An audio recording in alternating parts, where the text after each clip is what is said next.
the district ties right into this. So you're choosing to be here on a Saturday is much more than appreciated. Thank you. Eric Dupin is also here. I think he's helping Jay get some copies from the past. But again, when people choose to spend their Saturdays with us, like the group around this table, it just needs to be noted. And finally, before I turn it over to Dr. Peterson, we will all practice our microphone skills by singing happy birthday to Amy McSheffley, who's here on her birthday Saturday. So, happy birthday to you. Happy birthday to you. Happy birthday, dear Amy. Happy birthday to you.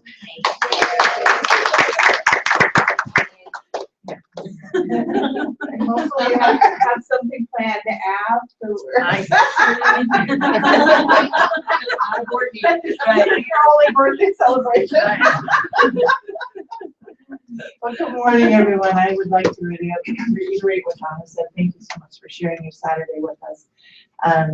We have begun picking up the strategic planning process from where we were at, and we had our first steering committee meeting on the 4th of February. We had a steering committee that has cross-representation. We have teachers, we have community members, we have some directors, and we have the executive team sitting on the steering committee. So it was a great day, and Sharon wasn't able to join us that day. She was under the weather, but Peter came and joined us. Sharon and Peter were selected through a process of open invitation to consultants for facilitating our strategic planning process, and we were really happy to meet with Sharon, and Peter felt that they were a really good fit and have lots of experience in that education area of facilitating decision making, and so we just want to welcome him today, and I'll turn it over to you. Okay. Thank you. Thanks very much. So let me reiterate what Sue said about the meeting on February 4th. I thought it was very productive. We generated some ideas. It was based on the work in part that was done earlier, and we'll see that today. So a lot of what we're going to do today is going to go through those same processes because we felt it was quite fruitful. One of the things that we are committed to is to making sure that as we move through the process, that everyone understands what's happening with the various stakeholder groups, so that there's a lot of dialogue between them. And so this is one opportunity to have that dialogue back and forth. So we imagine this as kind of an iterative process, where there's some interplay between the various groups, hopefully constructing, as Donna said, something that becomes the essence of what Creighton needs to have in order to move forward. So that's really where my mind is at in terms of this discussion today. You should have an agenda. So what I'd like to do to start is to just begin with today's intended result. What I would hope we would get out at the end of this meeting, and those are listed at the top of the agenda. For one, I'm going to introduce the steering committee's work, and what happened on February 4th, to all of you, so that you have a good understanding of that. We'd also really like to confirm the overall intended results of this process. Why are we doing this? We had a discussion about those overall intended results among the steering committee, but we need your embrace of that in order to move forward together. We'll talk about the structure and the timetable for this effort over the next several months, and how we plan to involve various stakeholder groups, including the Leadership Council from the staff, including the community, including the governing board, and then the steering committee. So that, again, is really crucial in my mind to making sure that this process is one that produces at the end something that everybody is very excited about and really behind. over the last year, I guess, there was a document called Pathway to Excellence, which was created, which was, again, thinking about this as an iterative process, which was a step towards a strategic plan. It was developed by a large group of people. And one of the things that I think is helpful is to think of this as our current process as stepping off of that as a platform. So we're using that as a springboard to something which is perhaps more inclusive. And in that Pathway to Excellence document, which we're going to look through today, you'll see some really fine work. You'll see ways in which the steering committee has modified that, but your job today for the governing board is to make a contribution to that in your own voice, included in that response to the Pathway to Excellence, because it's oftentimes in response to something that we really can clarify what we really think, rather than just trying to do it from scratch. The steering committee did come up with a draft values, vision, and mission that was shared with the governing leadership council, rather, on February 11th, and they provided some feedback. Your role today is to provide additional feedback so that those can be honed into something that really is the foundation from which the strategic planning process works. Once the strategic planning process is done, then we need a way to communicate that to the various stakeholders, the community, the teachers and staff in the district, and so forth. So that's going to be the final, thinking about that as on the horizon for what we're going to be doing is important as well. So that's what I would describe as today's intended results. Are there any others that other people in the room have as what you'd like to get out of this meeting?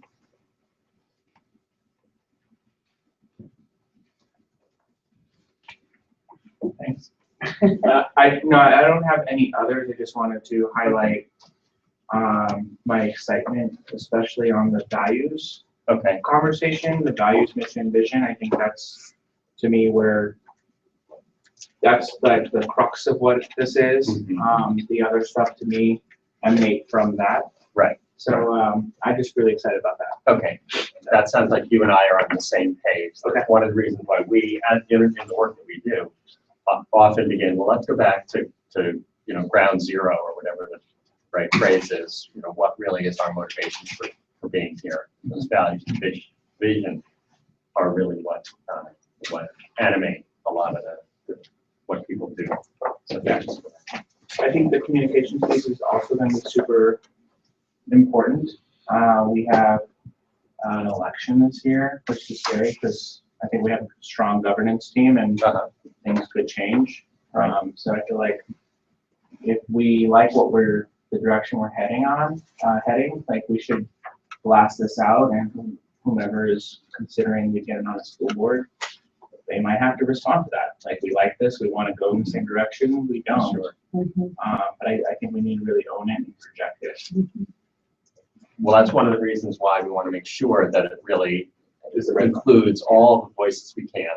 Make sure that everybody is really behind it and comfortable moving forward.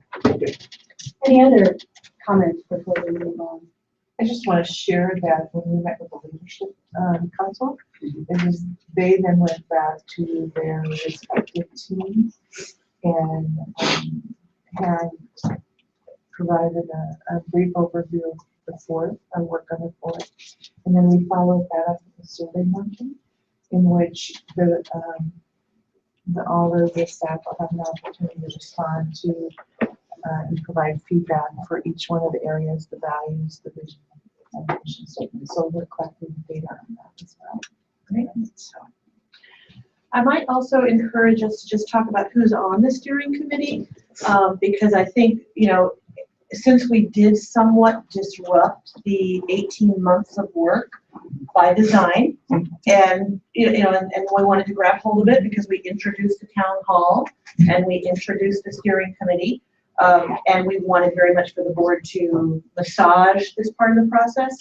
why it was critical to have a team that was smaller while still honoring and keeping the team that worked for 18 months. So I want to be clear that the steering committee is not in lieu of the hardworking committee that got to the goals quickly. So I want to keep braiding that hair, if you will, together because it was such valued work, and it's not to Shanghai the work, and it's not to disrespect the work. It's just to ensure greater inclusivity, greater ownership, and to return right back to our true north of values, because I think the team really got there a lot. We just weren't quite fully packaged yet. So can we talk a little bit, Dr. Peters, about who's on the steering committee and what our role is as a steering committee? So it's not to in any way say that this other team doesn't exist anymore. It still exists. So on the steering committee, we have our teacher from Mackin, we have a first grade teacher from Excellencia, we have a couple of directors on there, and a community member, and then we have the executive team. And so the purpose A principal and a principal. and an assistant principal? No. Okay, just one side here. So we tried to do a cross section so that there was a good representation from all of our stakeholders.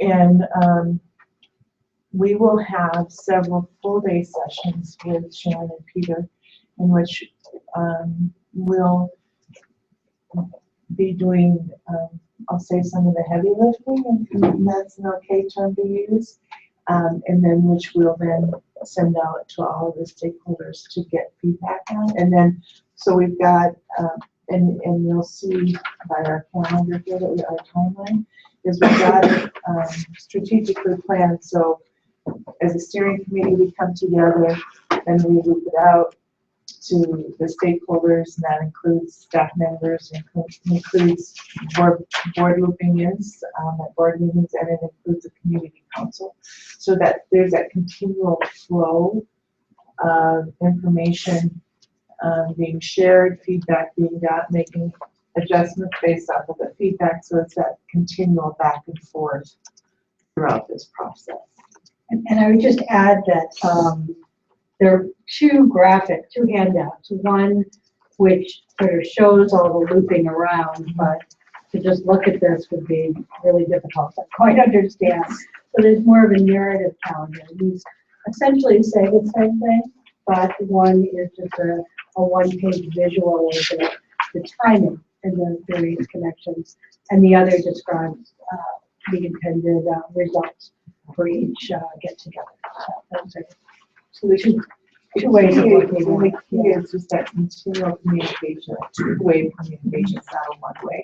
And it's a two-way communication that we're sharing out and we're getting the feedback and we're making adjustments based off of the feedback. In fact, in our conversations, one of the pieces, and it's linguistic, but we felt it was important to make sure that the right tone was set, was we chose purposefully to not refer to the sessions where teachers and staff are involved as loop outs, but to call them loop ins. So that way it would create that sort of sense of, we're not here to tell you what the values and the mission and the vision are. We're here to involve you in the creation of the values and the mission. So it's a fine point, but I think it was a point that seemed important to the group because we wanted to make certain that we were being very clear about what the purpose of those activities were. And we'll talk in some greater detail about the structure of that in just a moment. Any other questions or comments? So I think we're good on introductions. I don't think we need to spend time to go through that. Peter had talked about the intended results today. We want to give an update and then get your input on our understanding at this point in terms of what are the intended results for the process overall. And again, these are 3 bullet points on your agenda. Create a carefully articulated identity for Creighton, everyone understands their contribution to Creighton's mission, so that everyone would be, all the stakeholders are found. And all stakeholders are unified around the shared purpose of Creighton. And I don't know if you want to add anything in terms of what, how this evolved. Sure. These 3 bullet points were articulated by the steering committee at our February meeting, so that's where those came from. We began kind of brainstorming, I guess, at that meeting about, why are we here? What do we really want to get out of this? And these are the 3 kind of areas that we came up with. The one I would highlight is an identity. We are Creighton. People understand what that means. The second one, I've got something to give to this process as an employee of the school, as a parent in the district, as a community member in the district, not a parent, as a governing board member. I've got something to give to this process, and so understanding that developing the sense that yes, I'm involved is important. And then that last one of the shared vision, I think Donna put it as our North Star. That is really what guides us as we move forward. So those are really the 3 concepts around which we constructed these. I think all of these I would put into draft form. And as we go through the day, even if today or right at this moment you don't say, well, I don't think we should say that, I think we should say this, happy to entertain any of that right now. But as we're moving forward and you go back and look at those, and I'll call our attention back to that, if you say, well, I'm not quite comfortable with that phrase or whatever, those are the kinds of things we want to hear from you guys as well. So is there anything else that in terms of this process overall? Because I think this is really where we establish, here's our end destination, here's our end goal for this whole process. So it's really critical that we're on the same page with that. So what I'd like to do is to have, some discussion about these 3 concepts and any way in which you think these are lacking. Is there a 4th concept that we need? Are there too many of these concepts? I guess I'd like to have a fairly open discussion now about those and some confirmation that at least at this point, yes, that's where we want to go. And again, as we move forward, if in an hour and a half you say, well, we revisit that, I'm happy to do that, because that's establishing an overall intention is always really, in my mind, for our purposes, that's our North Star for where we're heading. So any feedback? Yeah. I like the idea of articulating the identity, like putting it in writing. And I really like the idea of trying to create this shared vision for our community. I'm just going to offer this as a pragmatic point of view. I don't know, when we put all stakeholders are unified around a shared vision, I think it's important that everyone has a role, everyone's involved in that, but I think it's hard for even just the 5 of us on the school board to unify on something. So just pragmatically, I want people to be invested in it. I want this to be holistic and comprehensive and collaborative. I just don't, at the end of the day, I guess I'm a little skeptical that we'll all be unified on this. But that shouldn't slow us down or even take us off course. I don't want us to get hung up when we're not at 100%. So let me ask a couple of questions. First of all, if you could just talk a little bit more about how you understand that word unified. And then secondly, what are the implications or the impact of being unified or not on a vision? Yeah. So I'm thinking about our school system in general, and in a crazy state like this, with over 20 years of school choice, I think this identity around what our public education should be is totally blurred.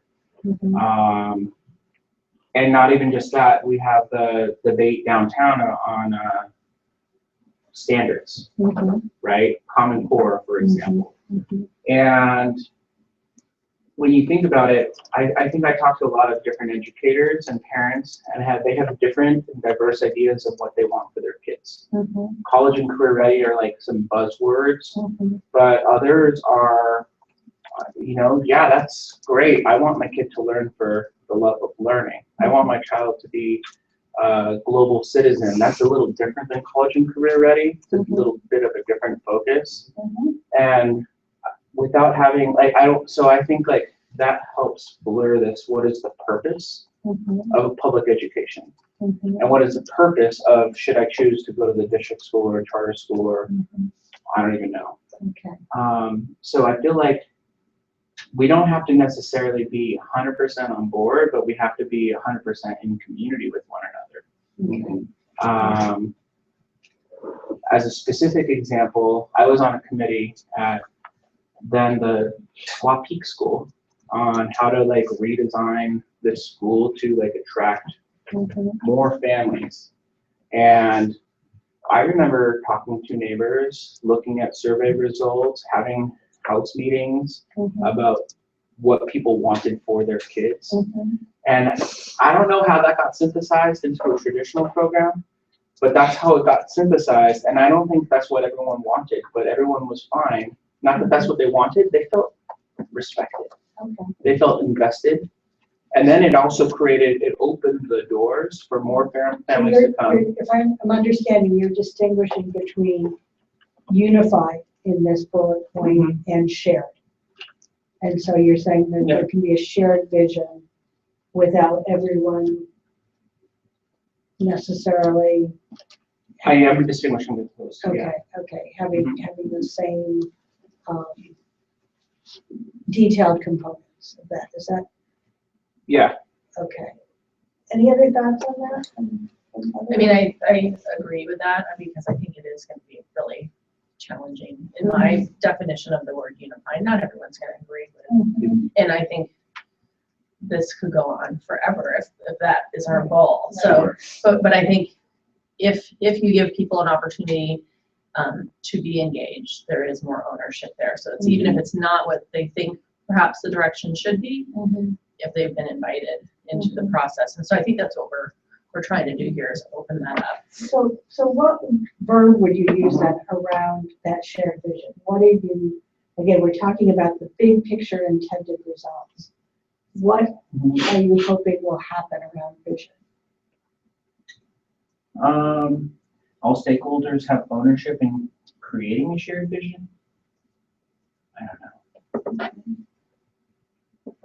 Again, the wordsmith thing isn't as important right now as just the concept. Right, almost like buy-in or something. So I think it's different than buy-in. I think it's ownership. So, I mean, look, if I go back to the Squaw Peak example, I think because there was a sense of ownership created, that other parents came in after the fact and said, hey, we want foreign language here. Like it demonstrated to the community that this district and this school wants your input.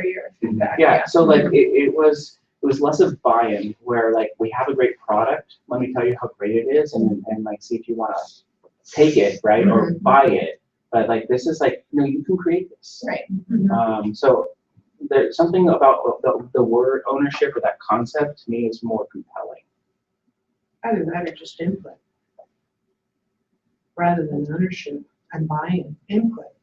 Yeah. Input on developing a shared vision. Input on developing a shared vision. That way people, if you have the input, like Carl was saying, thus after input, you have the shared vision rather than starting out with the end product. The beginning would be the input. Yeah, they have to just feel respected and use the input, right? Because I mean, I already know on our conversations on other topics where we desperately want and desire input from our stakeholders, we do have some groups who don't believe that the government board will even look at that.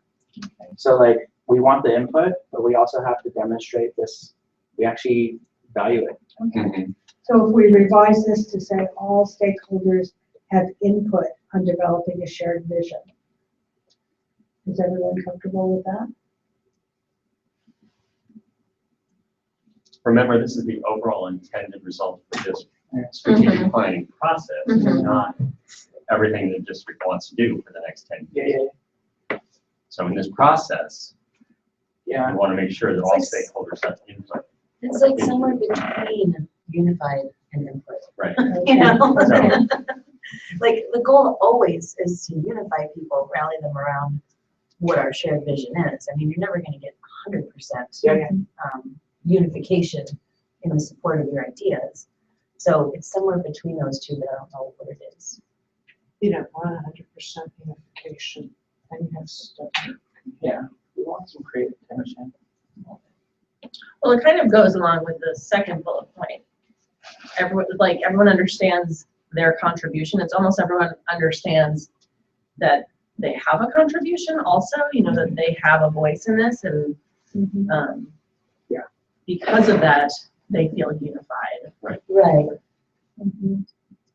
I guess, in terms of thinking back to the discussion at this February 4th meeting, I think the discussion around that particular point was that, you know, we're getting input and feedback from the various groups. And we want it, I mean, I think this was maybe idealized to a certain extent, you know, because of that, you know, back and forth, we're going to create something that everybody is going to say, yeah, that represents, maybe not perfectly, but that represents me and my concerns, and I can see that my input was part of the process which created that. So that, I think, was this unifying was meant as a word for that, and maybe it's not the best word for that. But that was the sense from the February 4th discussion. Like, to Dawn's point, we might not want 100%, but I would want the dissenters, or those who don't feel out of they're on the fringe, to still feel invested, that their opinion is heard, that they're not somehow like not part of the community. Right. Because it's too easy. It's too easy to opt out. Like, Arizona's made it just too easy. I like the word invested, maybe, Invested. I like that. instead of unified. So all stakeholders are invested in a shared Yeah. vision for Creighton? People good with that? Does that get where you were trying to Yeah, go? I feel like that's somewhere between the two, right? Okay. Are we unified with that? Well, I'm invested. Well, this is very helpful, and again, this is the kind of discussion we hope to start, because, you know, as you read things, you hear the words a little differently than maybe we were thinking of them. Because we, you know, in the steering committee, we had a lot of discussion and settled on a choice of words, but it's not necessarily certainly not the only choice, and may or may not be the best choice. But Wait till you get to some of the other words. yeah. Okay. So if I can just summarize, so create and carefully articulated identity for Creighton. Everyone understands their contribution to Creighton's mission. And then all stakeholders are invested in a shared vision. Are the three, if we were in June, and this process is done, and we think, yep, we did that, we did that, we did that, and we feel good about it. That seems more doable and practical. Okay, and then Yeah. unified. Yes, yeah. All right. Good point. Okay. So I do want to talk in a little bit more detail about the documents that Sharon alluded to, which is the structure of this process. So I guess as Sharon said, there's a little more detail on the one that with the stripes going horizontal, and it's more of a visual learner I piece only for the have one where that the stripes are I only going have the one. vertically. I think it might just be because it's not in color. Yeah, it's not in color. Sorry, you got the official version. I didn't want the official version. Yeah, I have that one. Yeah. I was just- So, Okay. I guess I'm a visual learner because I was going to put colors on there to help me keep straight, and the colors actually do correspond. So when we're talking about, for example, the governing board, that's you guys, it's this sort of, describing that color. It's a white damage kind of color. It's So all the the white. second middle column. Yeah. Yeah. Right, but those go across this way whenever that group is used. This group here. So in terms of the visual learning ones, the one with the vertical columns, this is really the ways in which we hope to get involvement from both the community, the leadership council, the governing board, and then the steering committee, I think, is where this information is funneled to and from. And has the responsibility of doing something with that information. So as you sort of go down the page, it is kind of in chronological order, and the arrows are meant to show, kind of a flow of information. So our meeting today is to get some information from the steering committee meeting, get some information from the leadership council, feedback. We're going to get some more of that after the SurveyMonkey responses are created, so we don't really have all of that information that we might. But our input is also going to be what we produce today is going to be used at the next leadership council meeting so that they have additional information and things to work on. I think what Sue alluded to as the heavy lifting might be this work on March 2nd and 3rd, where the steering committee is really going to try to put together, having had input from these various groups, maybe clear plans, getting towards some goals. So we're right now working on the first part of this, which is those identity pieces of the values and the vision and the mission. So then how does this inform what we're actually going to try to do? That's where the goals come in. And then back to you guys for, does this seem reasonable for those goals? The ones that are in kind of dotted outline are ways in which we want to have those loops out or loop ins, as Jake described, from the community. That there's no date set on that, so we're not sure exactly when that's going to take place, but that's over there with the provisional column. Creating some teams then, which would really try to implement those goals and put some real meat on those bones. Will happen subsequent to that on March 31st. Again, more input, more careful developing of the action teams and how this gets branded, because as we use thinking about the word unify or invested in, the reason why people are going to be invested in is because they have a clear understanding that this represents their interest in some way or another. So that I don't know whether branding is the right word, but some way in which this gets put out to the community as something that represents where we're trying to go with Creighton. Then it concludes, hopefully, on May 17th at a governing board meeting with the presentation of the strategic plan. But hopefully with plenty of opportunities for back and forth and learning from one another as we go through the process to create this strategic plan that we all want to have. Questions, comments, suggestions? So now that I think about this, if I can just interject one thing, as I think about the intended results, I think unstated perhaps is, yes, and we're going to have a written strategic plan. So I think that really is part of one of our intended results, despite the fact that when we were talking in the steering committee, we didn't articulate that as a goal. I think that's kind of an understood goal, that as part of writing that strategic plan, it's going to be these three things. But I guess I'm now asking myself, does that need to be explicit? Do we need a fourth one to say we're going to have a strategic plan? Sure, just to be very clear, yeah. Okay, I've captured that.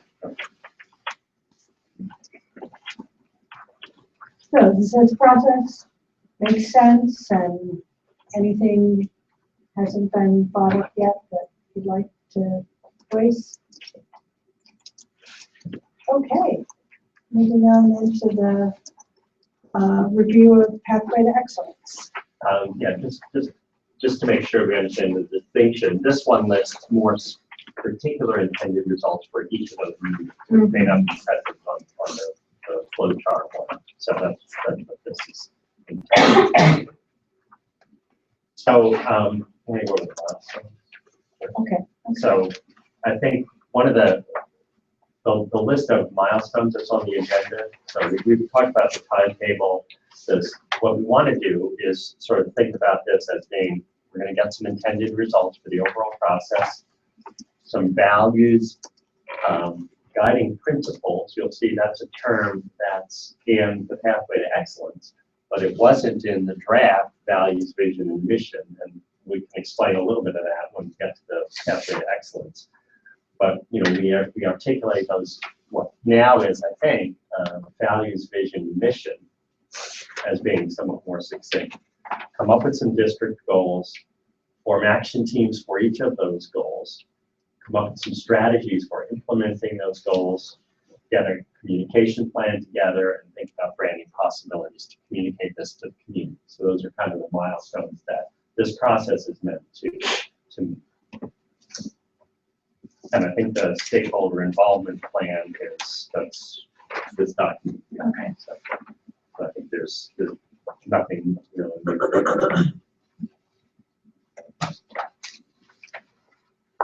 So the document, which is this pathway to excellence,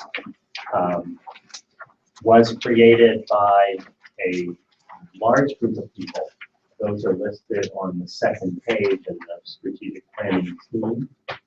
And so you can see that there were many teachers, there were many parents involved in this process, principals and assistant principals, administration and district staff. So there was a lot of input that went into the document. Excuse me. What we want to do now is to try to extract from that. So what is the real essence of this work that was done previously that we can use to move forward from this? So let me tell you the story that I actually shared with the steering committee when we met on February 4th. My daughter, who's now in her 30s. Our daughter.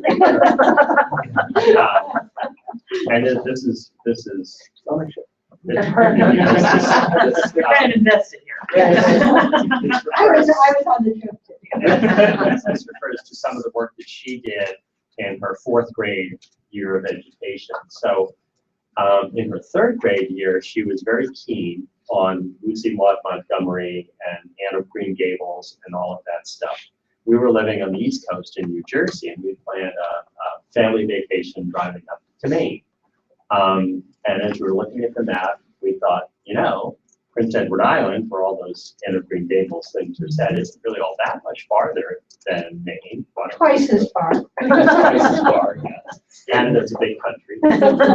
So we said, well, why don't we just drive up to Prince Edward Island? Katie, our daughter Katie, would probably love that. And she did, we did, and she did.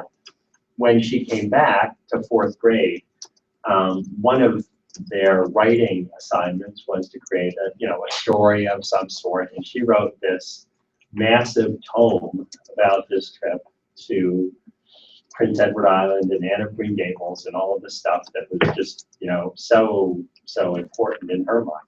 And it was page after page after page after page after page of this handwritten stuff that she had created, and her teacher really wanted to get it into some sort of a narrative story that really made some sense rather than just kind of a little travelogue.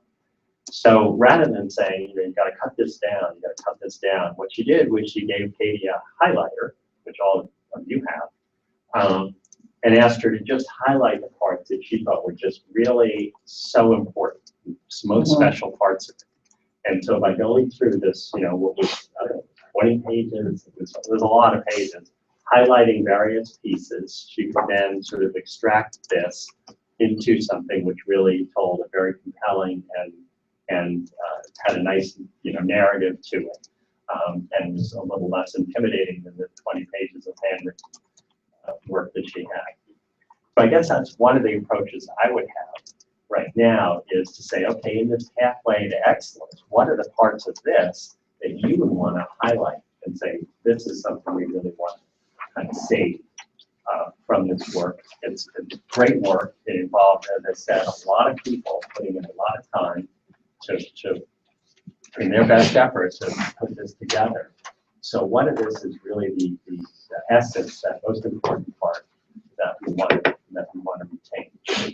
And I gotta jump in here as a proud mom and to just reinforce how valuable this process of highlighting can be. What she ended up with this highlighted little narrative, her teacher submitted to Shoe Tree magazine, which publishes, is it still in publication? I don't know. Works by young children.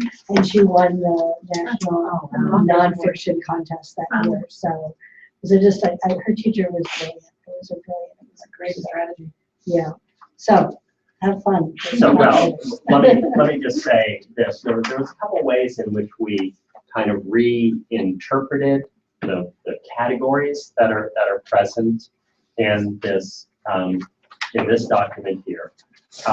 For one, we settled on the words values, vision, and mission as the way in which we were going to frame things.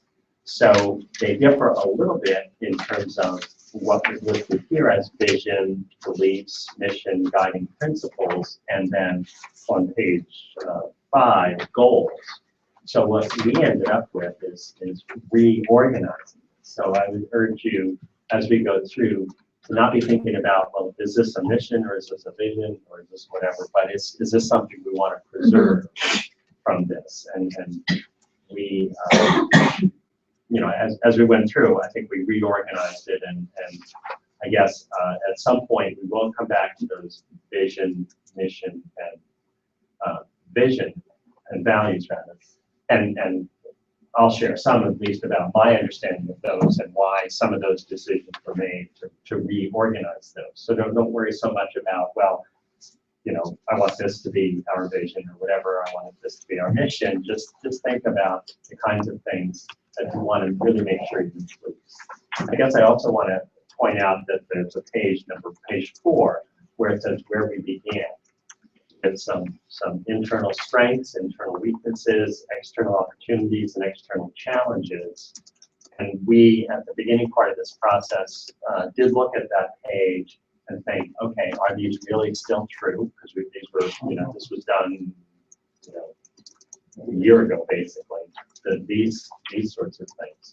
So are these really the same kind of issues then that the district is facing today? And in the steering committee, we said, yeah, this is a fairly accurate list, but I would encourage you to also be thinking about that page in terms of whether these are still, in your opinion, accurate and good representations of what those challenges are and the strengths that we have to work with as you go through. And we're not going to be focusing on then pages 6 onward at this point in terms of strategies and how to get there. Okay. Right. So focus on, So focus 3, 4, on 5. on 1 through 5. Yeah. Okay. Yeah, because And 3, 4, 5, really, right? Yeah, yeah, yeah. Gotcha. Right. Yeah. And so, well, there may be some work on page 6, but certainly when it gets into page 7 and 8, there's really into the details of the strategies and stuff. I think that's something that's for the future. So you can certainly, I'm not saying you can't read page 6 or beyond, but focus on those first few pages. So I don't know how much time we need to do this. What happened in the steering committee meeting is people worked individually, and then we broke up and met in smaller groups so that we could each have a chance to share some of that thinking, and then we brought it back to the entire group. So if that process seems like a good one for you, we can repeat that. So the first stage in that is to think about what's really highlighted. And some people did, by the way, say, well, I actually did cross out some stuff. So if you feel so compelled, you can cross out some stuff, but again, the emphasis is really on highlighting rather than. And again, and there's, refreshments over here. If you want to go outside, there's some tables outside. You want to work in small groups, feel free to get out and move around and, but we don't have to just be in this room all day long. So, but it's like, But you gotta carry the mic with you if you're gonna say anything, right? yeah. But this first part's just about like individual. Yeah, Individuals, yeah. but then you may want to. So we want to make sure that everybody thinks clearly about what's in here, and for you personally, what it is that you think, that's an important point. I want to keep that. So we're going How to much page time? 6 and how much time, or we're going to page 5 and how much time? I think make sure you read through all of page 5. Let's say page 5, and then, because I think once you get to page 6, it's talking about how we might do this rather than what do we want to do. So let's give ourselves 20 minutes. That'll take us to about 20 of 10.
Are we, remind me again, should we go to 6 or are we stopping at 5? Stopping at 5. Okay. Once people are finished, you Get some let us know and have a. Yes. Has everyone had enough time? Well, that was not 20 minutes, but I guess you got to this is the fast food or something.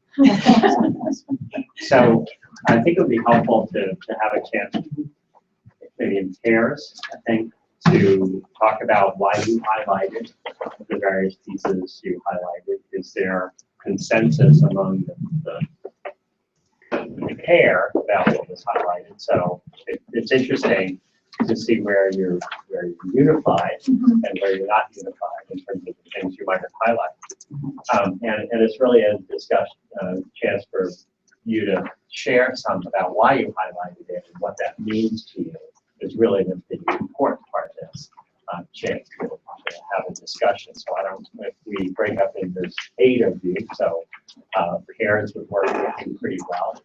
You can either self-select.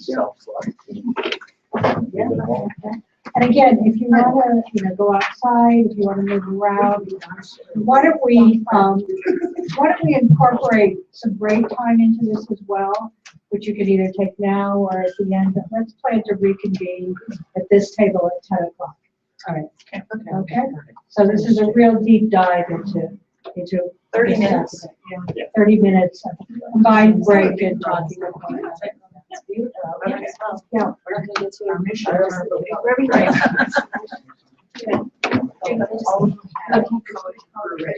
mission. Oh, yes, okay, so we're gonna go ahead and adjourn for 30 minutes. Recess. That's what I meant to say. Adjourn in 30 minutes. Thank you. Okay. We can't I have. thought it was important. Yeah.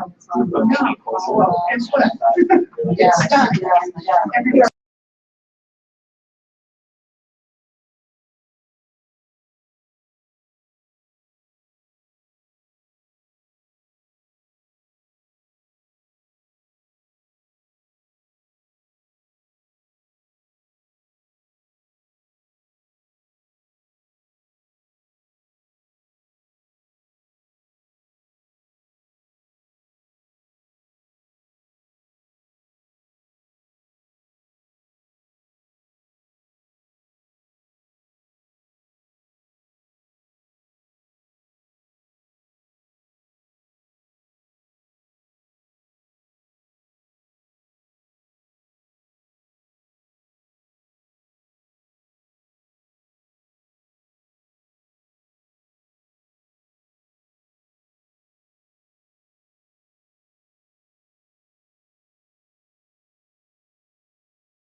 I don't need to do roll call.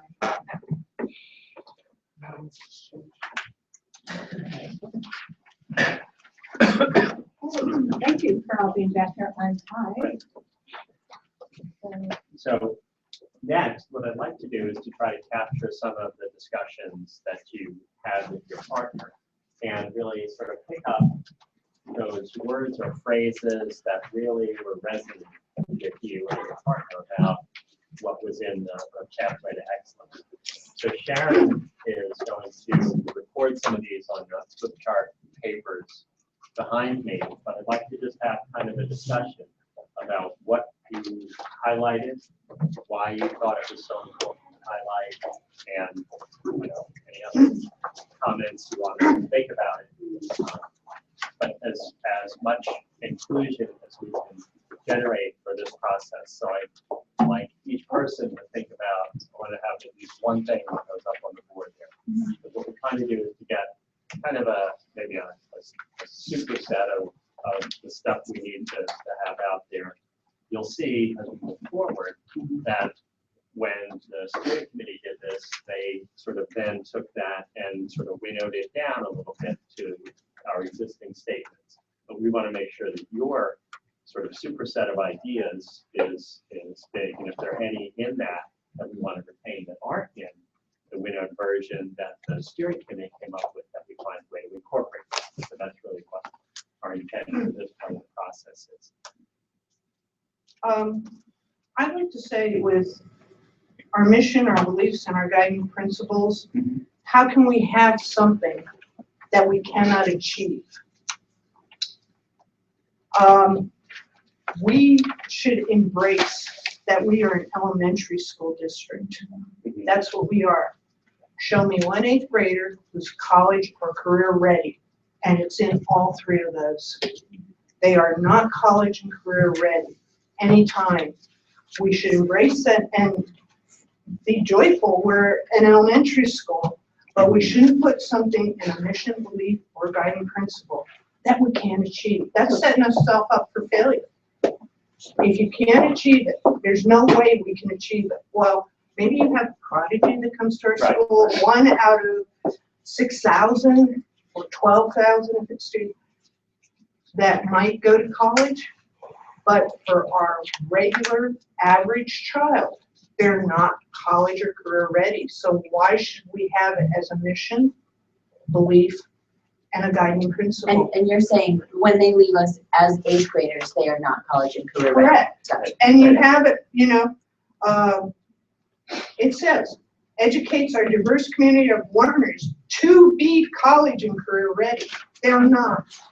So I put this up here for future use, that whatever we come up with needs to be achievable for an elementary district. Yeah. Yeah, I didn't like those words. Amy and I either. Yeah. talked about how, we're all kind of, I don't know if it's college and career fatigue or what, but it's like, you see it absolutely everywhere. Yeah. And to the point where it's almost become meaningless. Yeah, You know? and we'll achieve college and career readiness when they're provided with engaging, challenging, and effective instruction. You can instruct these 7th and 8th graders all day long, and they're not going to make it. We're setting ourselves up for failure if we have this going throughout everything. Well, and I think that's a good point. It doesn't make us look, it makes us look silly, I think, for lack of a better word, if we're making goals that we can't achieve. I mean, the community recognizes that too. And I think further, I think Donna's point is that it's not only not achievable, it's not appropriate. Right. That's Right. not the business we're in. Right. As Creighton. Right. So one of the things I guess I would encourage you to be thinking about is, okay, not college and career ready, what would be a substitute for that? We don't have to come up with that right now, but what for an 8th grader? So that vision of an 8th grade student graduating. Moving on. And I think that's in here actually, yeah. So, Promoting, not not graduating. to get ahead at all, but I feel like, because I had question marks by the word choice on page 5. And so Amy and I started talking about what choice means to both of us. And she talked about how choice for her didn't mean, like going to charters, because that's my fear. If we're saying choice, I always like red flags, charter schools, but then she was saying how no, it's more about the choice that they understand that they don't just have to go to the Camelback general school, like they could go to the Montessori program, they could go to Franklin, they could go to the IB program or whatever it is. So giving them the understanding. So instead of it being like college and career ready, more like understanding what your skill set is so that you can appropriately choose the high school program that's going to be best for you. Oh, Right? yeah, on that, I just put securing choice and success for every student. Whereas, So So- maybe in place of college and career ready, talking about how we allow our students to, build their strengths as, K-8 students, so that when they get to the point to go to the next level, they understand, like, I am good at this, I want to do this, and I'm going to try this or whatever. what, yeah, they Well, make their own choice. I like the word empowering in our mission. We're empowering them to have a self-awareness of kind of what, that they have a choice as they go into high school. And maybe they want to try something that's not the obvious. Right. So what I've heard are two concepts. One is choice, and I think that needs to be part of this equation. So as you said, it's choice maybe to go to Camelback High School, to go to the Montessori program, to go to one of the other specialized high school programs. So it's not college ready, it's high school ready. Is Right. really where you're interested in. And then the other one, which now escapes me. Empowering them. So Building strengths. I just have a problem with the word, but I believe in the concept, right? I think like we actually talked about this empowering, and it feels, to me, like super patronizing that we're like somehow bestowing this power on others when they already have it in them. I think I believe in helping our students see all the different choices that are available to them and helping develop self-determination. I don't know what that language might be. I just have this reaction to the term empowerment. So, but I See, I agree see with it the as- concept. I see it as a really positive. I feel like it has a positive concept. I mean, I understand where you're coming from. Like, you don't want to be oh, we're going to empower. We are going to empower you. But Yeah. I feel like no matter who you are, whether you're somebody who's underprivileged or who comes from great privilege, being empowered is always a good thing, no matter who you are. Maybe we're teaching them to be self-advocates for themselves. That's right. So I think So it's the language that, I just don't want them tracked into, hey, by the way, like we only think this is your potential, so you're on a track to be in a technical program. I want them to have the choice of career or college or not, right? And I would think like, what is our real mission on this 8th grade piece? Like I want them to be, I think we both agreed on this. We really like them to be something in this that we highlight, contribute to your local and global societies, like a citizen, right? And not just like I'm doing education for myself improvement, but so I can contribute to my community, small and large. yeah, I highlighted that part for sure, because I really like contributing to their local and global communities. We all agree that, or should agree. Maybe I shouldn't say that. Unified, are we unified? I don't think anyone's going to argue with me that from K through 8 are the formative years. And what type of education, what type of teacher, what type of experience is formative for every student, whether it's good, negative, or in between. Things were flashing through my mind like years ago, like my father's older friends and that, they did not go to college. A lot of them did not graduate high school, but they were the most educated people you could meet. I mean, they were smart as a whip. And it's in there once as a lifelong learner. We want that for the kids, the students, to more or less embrace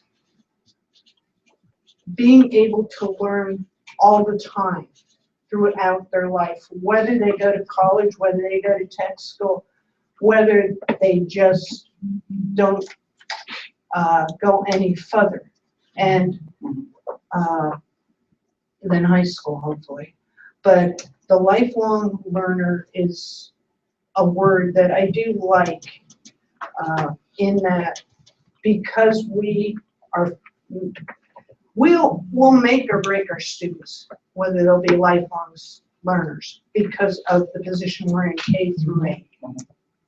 I think it's interesting that the four of us have not found the college and career ready language, except that's not something we're interested in. I think though that if we believe in choice, right, and we believe in their success and lifelong learning, then we should also be cognizant that what experiences kids get through 8th grade will largely put them on a path to maybe go to college or not. Like if they show up in 9th grade and they're not already taking algebra and doing other things, they're not going to be like college bound necessarily. So I think we just need to be cognizant of that and really enhance and like brace this. Like we want to make sure they have choices so they can determine which path they want to go. That's what I was gonna say. If you ask a parent, what would they like to see us put down here? They want them to be ready for high school. And Yes. that is the fear right now that I have an 8th grader and I want him to be ready for high school and I'm not sure. I mean, he's going regardless, but I know if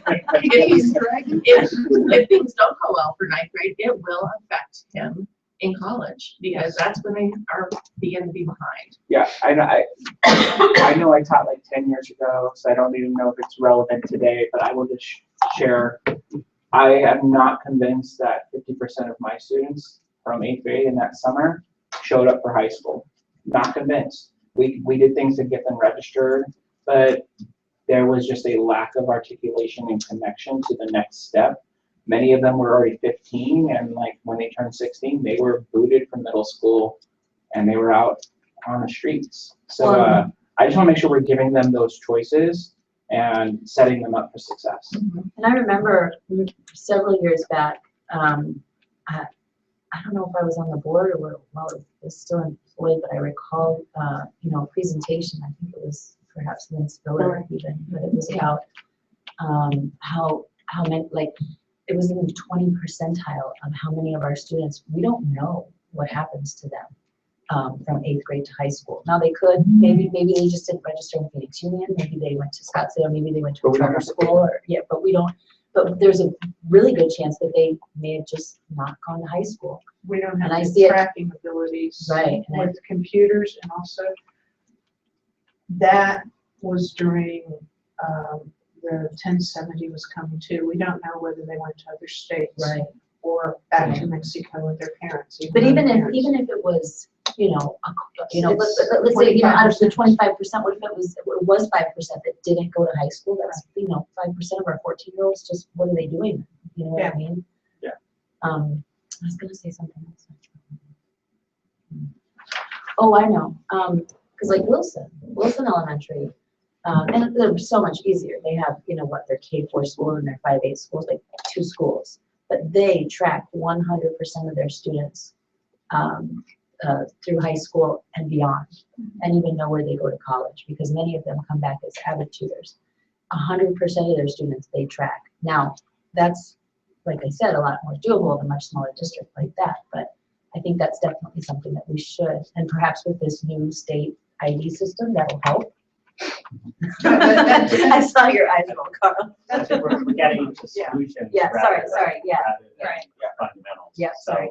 So let me cut that off, but please, as we, at the end of this meeting, we're going to be asking for some direction about, so where in the goal setting meeting that we're going to be having with the steering committee, where should our focus be? Things like that. Right, Okay. Yeah, as they happen. So other things we'd like then? Yes, other things. So I just on starting at the document, I actually did like the diversity of the folks involved. I put a circle around parents, and I like how many parents were there because they're ultimately the end user, if you would. Right. Yes, you went on to Page 2. Just in But- terms of who was involved in the process. That it was inclusive and diverse. I guess to me it was missing maybe some student voice. Okay. But Yes. yeah. But I know you said not to take away, so I'm just No, highlighting the Right, paraphrase. Right. Yeah, so So Eric was the person who coordinated that, and the diversity of that, I think, was one of the things that he spoke about in our steering committee meeting has been the highlight. And I don't know whether there was any reason why there were no students' voices in this. Well, I think part of it is related to, I'm sorry, are you asking? Yeah, I'm Sort sorry. of toss out, I guess. A couple things. There's real complexity to this work, especially with a large group of people. So trying to take pretty big concepts and what can tend to be real school-specific language and distill it down, not only into comprehensible English for a variety of stakeholder adults, but then to get it into language appropriate for kids was part of the facilitation challenge. Not that I think that that's absolutely something that could and should be done. We didn't get that far through this, but we were pretty proud of the work that we did to get it in Spanish. The pieces that we did get. So that was a big piece. Also the fact that it was during the school day and really mindful of pulling staff as well as students and then transporting them and those pieces. So. Yeah. so what other things would you like me to capture up here that you have highlighted? Okay, on our beliefs on page 3, we believe that. The second one down, the board and studies have found that the big thing with parents is the safety. I think that unfortunately should be one. The physical, emotional safety. Yeah. And then the families and communities share the responsibility for educating. I like that a lot.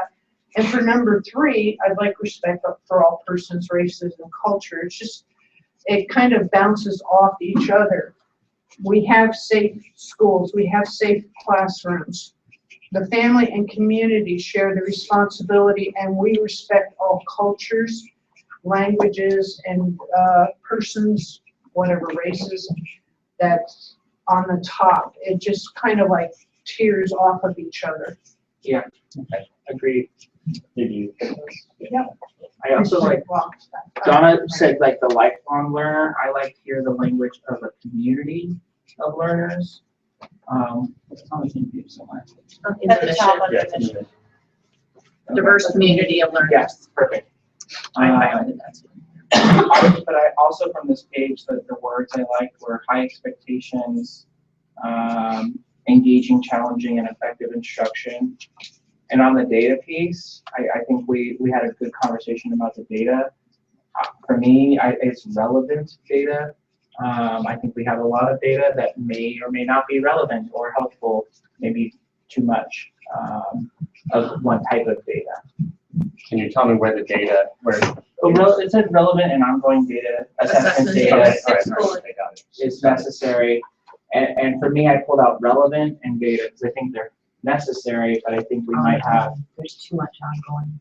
we might have too much of one type of data that's not necessarily relevant or informative now. is this testing data? Yeah. Talking about, okay. And I just want to be, I thought you meant. yeah, but I think like data could be not just that type of data. There could be other data. So to me, the words relevant and data are critical to help us make informed decisions. I don't think more data is better necessarily. It's going to be the right one. So I like relevant. And I guess as we are thinking about what really is the core of where we're starting from, think about whether these belong in that core or whether they are in the category of strategies and goals that we might develop later. So when Jean was talking about, can we track kids and, what kind of data do we have? Yeah. I guess in my mind, I put those in the how are we going to do it, not who are we and what are we going to do. Yeah, that seems like a how thing, Right. the data part, So actually. I'm just So- highlighting the words. Right. Eventually, Yeah. we've got to include all of those things, but, and so one of the purposes of putting it up here is that, okay, we don't forget about that. So we've got the data up there, we may have the tracking up there, things like that, that we can say, okay, well, we've taken these are appropriate for trying to write out our vision and so forth. And these others we need to keep in mind as we start down the goal and strategy path. Place on here I highlighted, communicate, the two pieces about communication, so where it talks about families, communities, and school sharing and responsibility in a climate of open communication, mutual respect, and then the third bullet point where it's through the guiding principles, communicating in an open and respectful manner. And you know, my bachelor's degree is in communications, and I think that communication is kind of the root of all of our, you know, I mean, it's really important to have that kind of communication. I think that we've had maybe a bit of an image problem with regards to how different levels of admin communicate with teachers and classified staff. So it's important for us to keep that in mind and keep that communication open, collaborative, and respectful.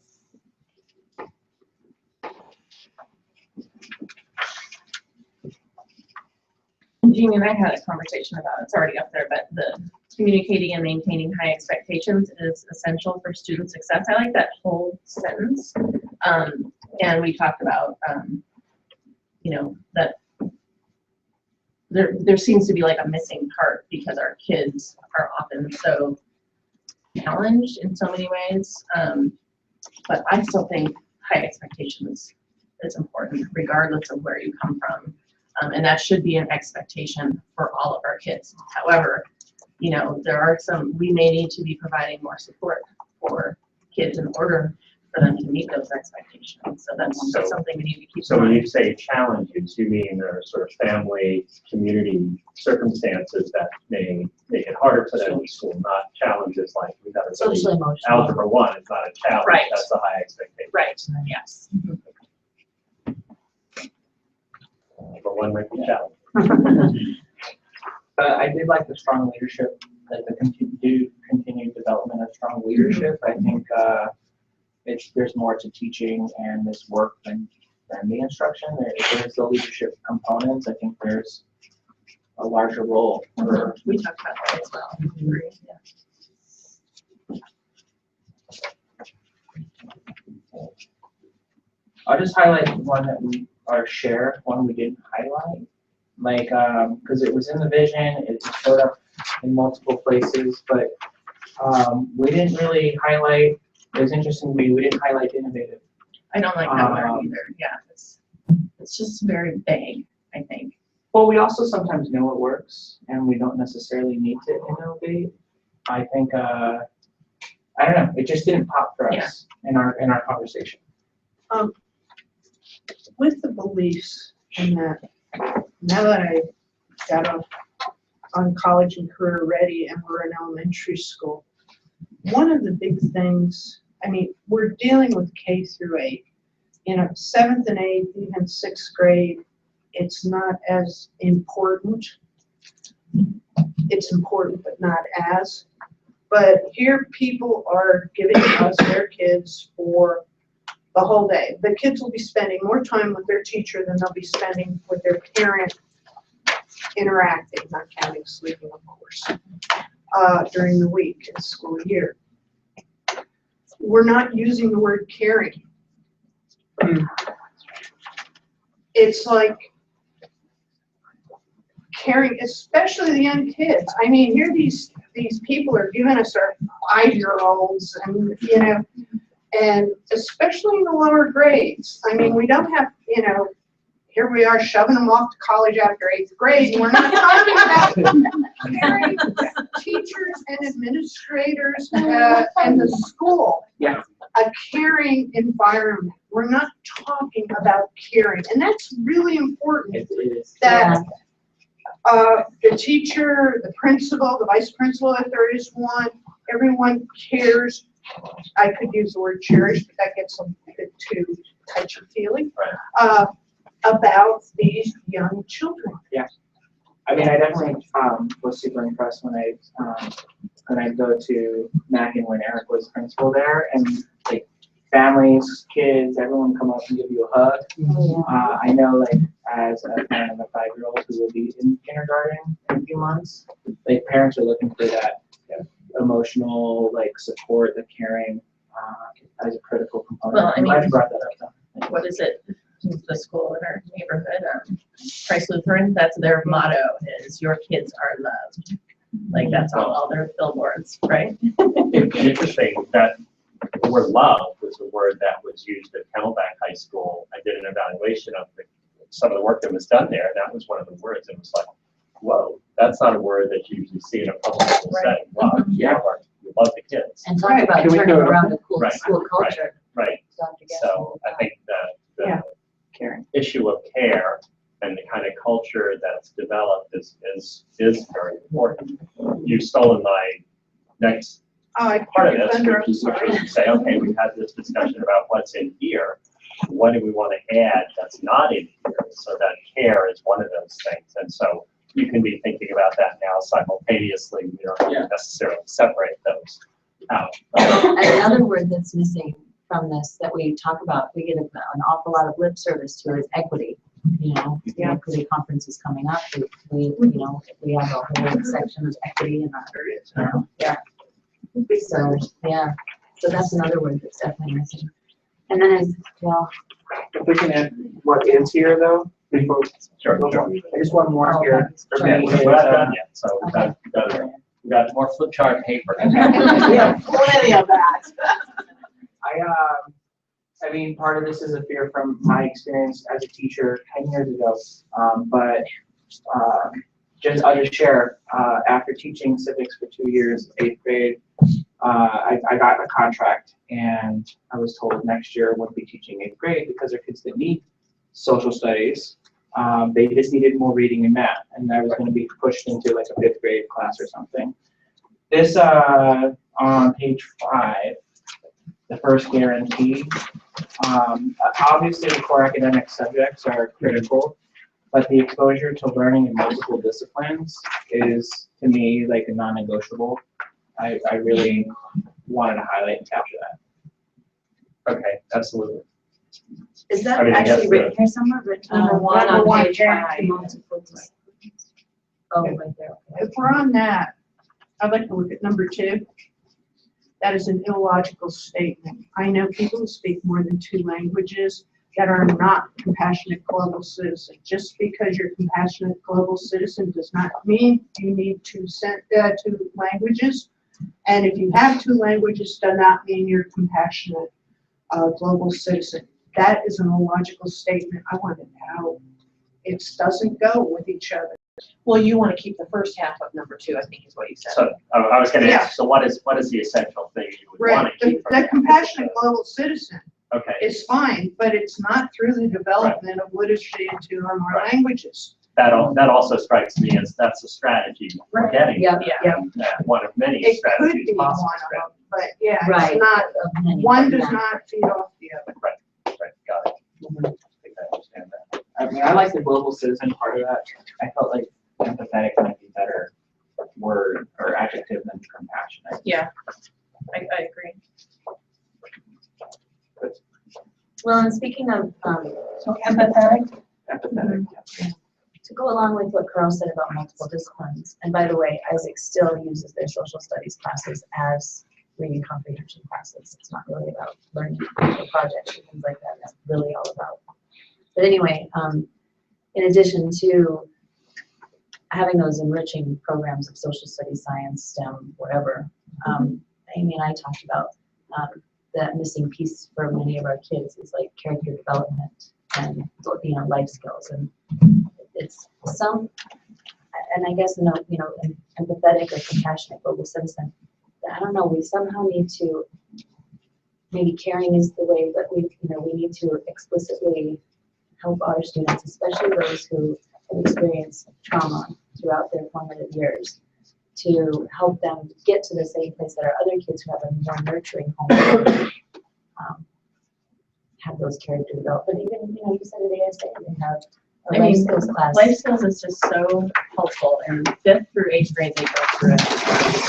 And there's kids, you were saying, you could evaluate if you've got the training, you could evaluate your class every year and determine what they need. My daughter just had a social media part where it's like evaluating your reputation or protecting your reputation on social media, and that is happening to her right now. She's in 6th grade and she is building her reputation without knowing how to do that. Right. I mean, that's a huge thing.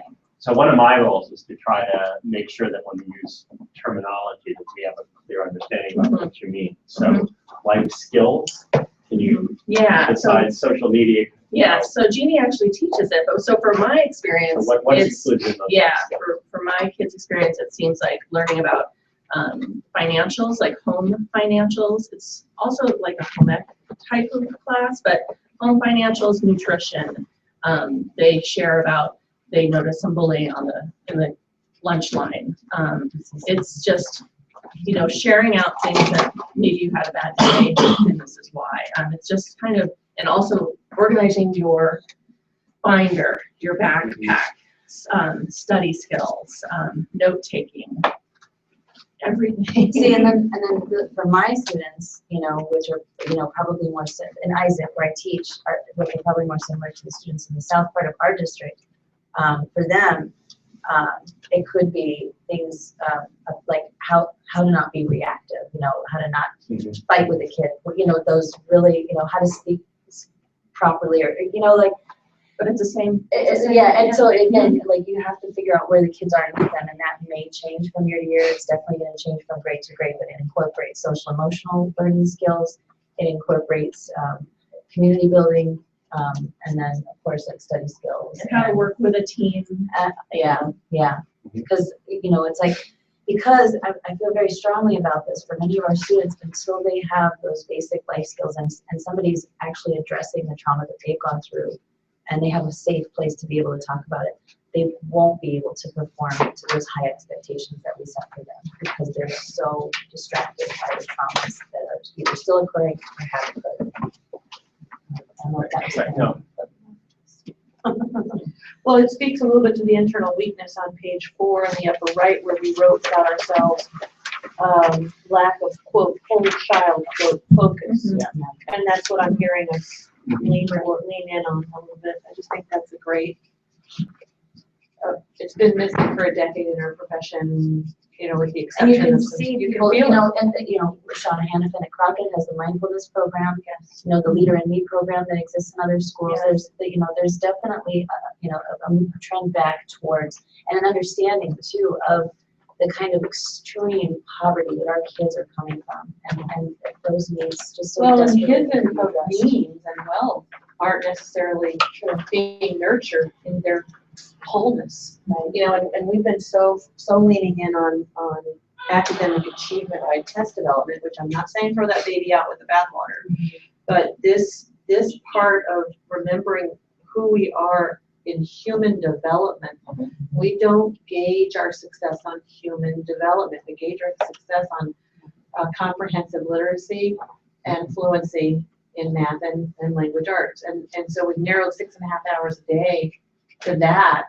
And we're going to have to be a courageous team if we're going to say we value more than that, to allow teachers to balance.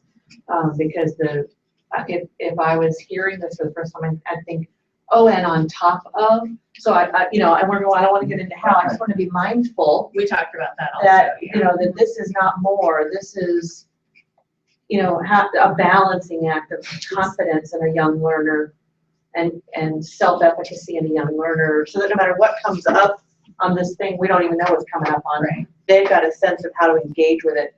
And our total focus is not just on that engagement, but on how to process and be with that engagement. It's a very exciting conversation. Yeah. When it goes, Yeah, they talk about, they learn how to deal with stress management and that kind of Yes. stuff too, yeah. when it goes So- back to what Donna said about inserting more caring, you know? Yeah. And I think Or for our teachers too, like talking about, you know, we wanting to bring joy in the classroom, I think that could be a really empowering way to, you know, for teachers to insert that joy back in, you know? And you've used the word often, autonomy, and that's a very courageous term as well, because we've taken a lot of autonomy away in the classroom, and I want us to be mindful again on that range of autonomy in trusting these professionals to make decisions about the needs of little learners, not little needs, the big needs of little learners who are trying to figure out who they are, you know, and it's not just I'm a reader and I'm a mathematician. So this is a very courageous conversation that I'm excited about. It is. And one of my roles is devil's advocate. So somebody, I think it was Carl, said, you know, we didn't highlight innovative. But if we're we're gonna have this kind of courageous conversation about how to include some of these, that's kind of an innovative approach in my mind. So why not describe that as innovative? I just found it fascinating because we like, I don't know if we told you about this, Dr. Lewis, but we like promoted it as a That's what we agreed to. like in the interview like when we were thinking about a superintendent, like who is Creighton? This is what we think we are. This is what we celebrate. And innovative shown through. We talked about that in interview, and I'm like, oh wait, none of us are talking about innovative here. I think we're taking it for granted in a way is what I think Peter's trying to pull out of us. Yeah. Interesting. Maybe we're taking it for granted. We've had it, we've done it in the past. Yeah. And we've always been innovative, we've not celebrated it. It's almost like taking it for granted. We'll do this, we might not label it, but we'll do it. And our history in Creighton has been that.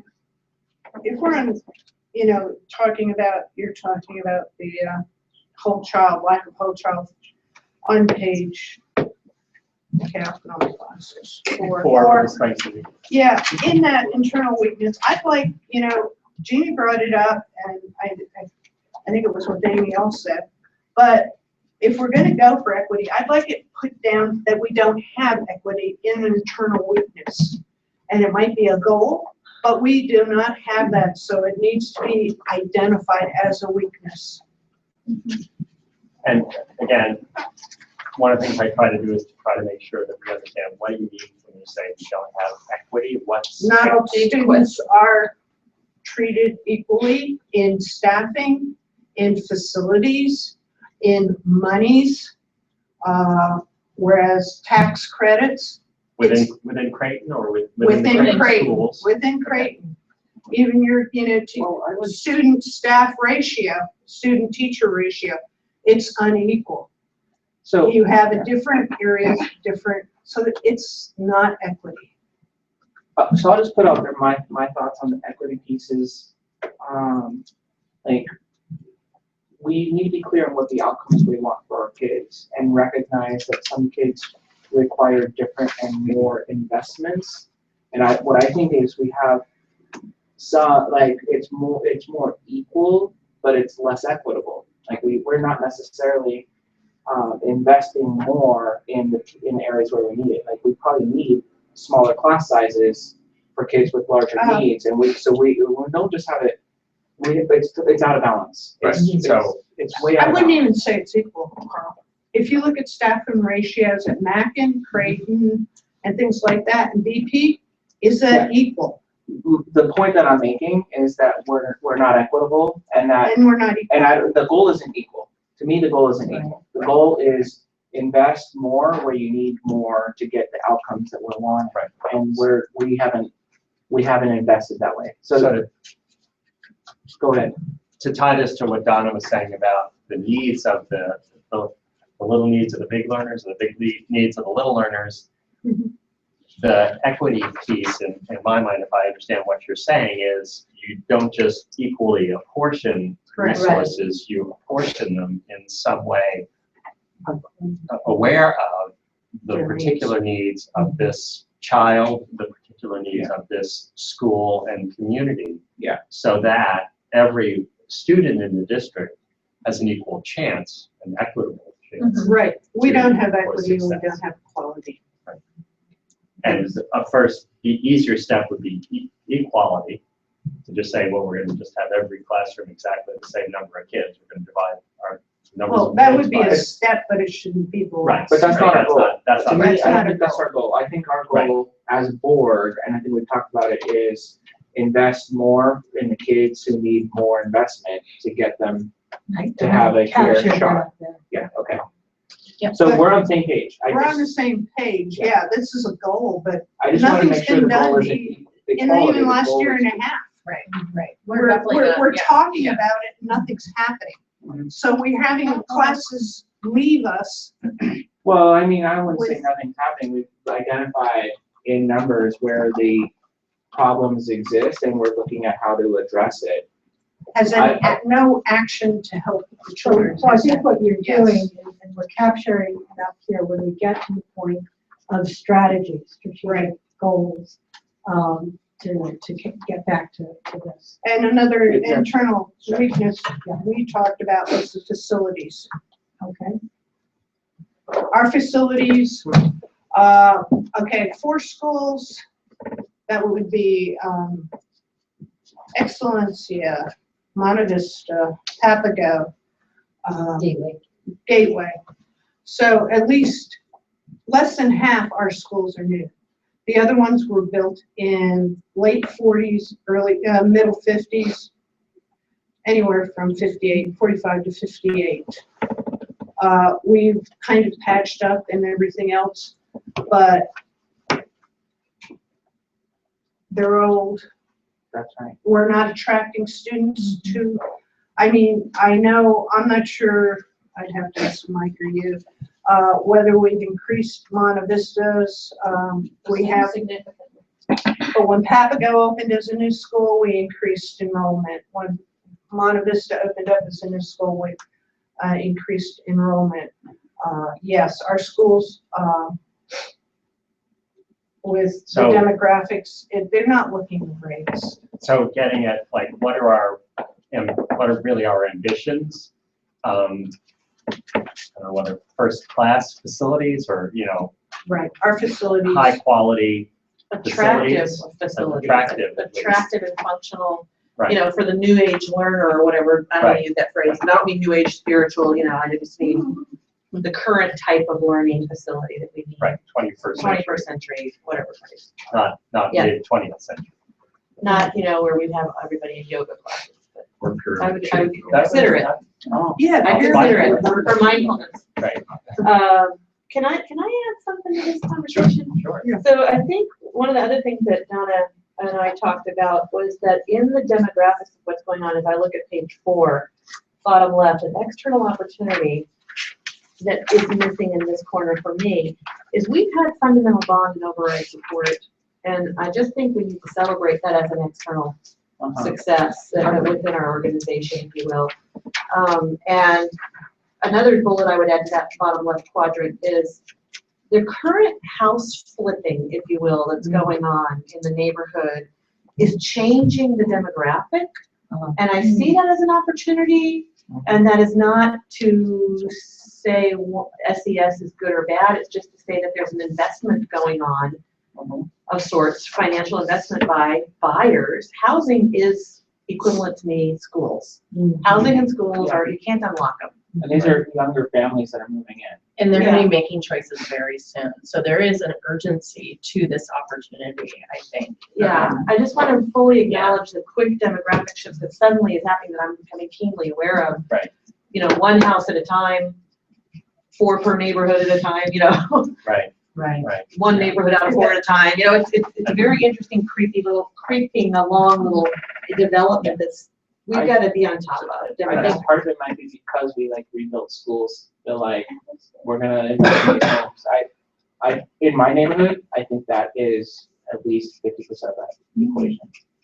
Just because Also, the Because we built a new boundaries school. of north and south, before anything south of Indian School was south, our demographics, Creighton School District, that's South Phoenix. Mhm. Even LCK was considered south. And now it's gone Possible. even further. Osborne to Thomas, you think? It's Thomas, All the way to McDowell? yeah, not quite McDowell, but Thomas right in there, because you're having houses like, you mean Yeah. as yeah, the kind of more shifting. desirable. Right, neighborhoods, shifting, right. desirable, because we're having houses across 28th Street that have been flipped from 180 to 360, 340. Yeah. It's happening in the Papago neighborhood as well. Yeah, The so it's value- not quite McDowell, but it's Well, and getting, if you go west, if you go McDowell west, it's happening down there. It's like our little pocket is missing Right. out. And Yeah. that, You mean and towards, you mean past 44th Street on McDowell, or you mean west, western? yeah, like Diversify our schools. Roosevelt, that whole historical downtown. I mean, it's just out there, so things Right. are building like crazy. but yeah, around here, they're changing before you could rent a house in this area for 6, 7. Now it's close to 1,000 for rent, let alone buying. Pam had a insight from the federal level what's going on demographically. You want to just share quickly what you learned recently? Because many of our federal funds are grounded in what our different demographics are at the federal level, and they use census data that's interpolated across years. We are losing poverty census counts at a pretty rapid rate. So our demographics are changing. The other thing that's occurring is that not only is it changing at the federal level, but it's changing, we can see it in our district.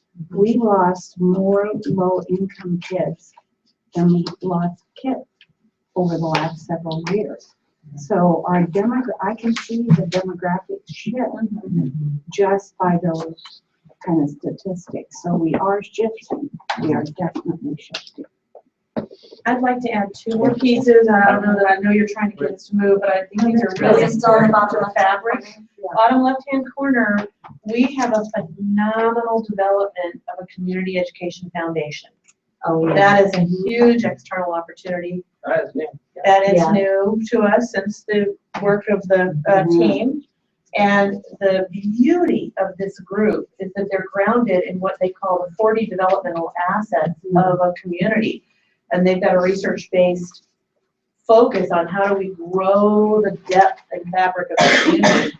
It's Community education Yeah, foundation. and I put in parentheses there are That's 40 right. developmental assets, yeah. Is that their name? The Creighton Education, the Creighton Creighton Community Foundation. Creighton Community Foundation, but their devotion, their devotion, that we're partnering beautifully in the slow, vivid development of So 40 developmental assets? 40 developmental assets for a strong community. We should make copies of that for people just so they It's have it. 'Cause awesome. that was like such a really good read. Yeah. And the whole article too, Yeah. not just the 40 aspects, because there's a whole, I found it online and printed it. And so I see this as a bridge to what would be my second point, which would go to the right-hand column under external challenges. And I feel sensitive in how to word this, so bear with me while I try to say it right. The perception that poverty inhibits our worth is the only way I can come up with saying it. Can I speak to that for a minute? Please. Okay, so I have a student right now who's in 8th grade. He's an older 8th grader, but we were just having I love teaching this class because it allows me to have these really deep conversations that don't exist in the English language arts classroom. But I was talking about how smart he was, and he's identified as, he has an IEP. And I said, we was talking about high school. He's like, I don't know, probably Belhaven, I might be done to something else. I said, what about college? He's like, probably not. And I said, how come? He's like, because I'll just never ever be able to afford it. Plus I'm undocumented. So for him, even though he's really bright and should have every opportunity that students in North Scottsdale or Paris have, he's already seen himself as never going to college. We talked a little about scholarships, but realistically, the price of college is so expensive and so out of reach, not just for, most poverty-stricken students, but now our middle class, working class families. So I think that that's a really important challenge because yeah, I mean, even for my own children, with the cost of college and, I question myself whether that's the best path for them nowadays because it's so unbelievably expensive and you don't know, especially if you have a liberal arts degree, if it's going to pay off and you'll You'll be able at to drop your student $100,000 in loans. debt, you're Yeah. not sure where you're going. Well, I think with the flipping of the houses, the desire to build the developmental assets of a community, and the hidden elephant in the room, if you will, about poverty being a bad thing versus, or poverty challenging our worth. And that's the only way I know how to come up with saying it, Yeah. perception that poverty inhibits our worth. There's a bridge to be built here, and I think the leadership in this room can help build that bridge. So that's all I wanted, I kind of have that up there somewhere. So there, And I think too, we need to be, we need to explicitly, again, going maybe back to life groups, but we need to explicitly acknowledge the fact that many of us do, like in a classroom, we can talk about the fact that we maybe have struggled with keeping the lights on, or having to move, or living with other families, you know, extended. In our family cars. members. Exactly. So there's just some interesting pain that I think Yeah. needs to be called out. And that with housing, I don't want the flight that occurs to the Right. Scottsdale or Madison district to be perceived as, well, there's less worth here because we choose to move to an urban area, we choose to engage in our community at large. So somewhere that lives in our schools, and I just don't have it's complex, Yeah. and I'm excited. I'm excited to take this on. The I mean, question is, I'm sorry, but it's something we need to show everyone else that we value diversity, because that is, some people do choose that, actually. so the question is, how do we turn that external challenge into a strength? Right. Is it, our strength is that we deal effectively with kids from poverty. And even if you're not a kid from poverty, you would be well served to be in a school which is serving these. Because it makes you a global citizen, Because it makes and you that's what better. companies are Right. looking for, is people who can work with people from all over the world. So that gets at kind of the socioeconomic diversity as a value. I'm sort of hearing that, and I don't know whether that's the best. We way. need to teach ourselves that the isms that come with poverty are worth bridging, because we all have them. It's not a deficit. Yeah. It shouldn't be. And then we have to walk that talk, and that's two different things sometimes.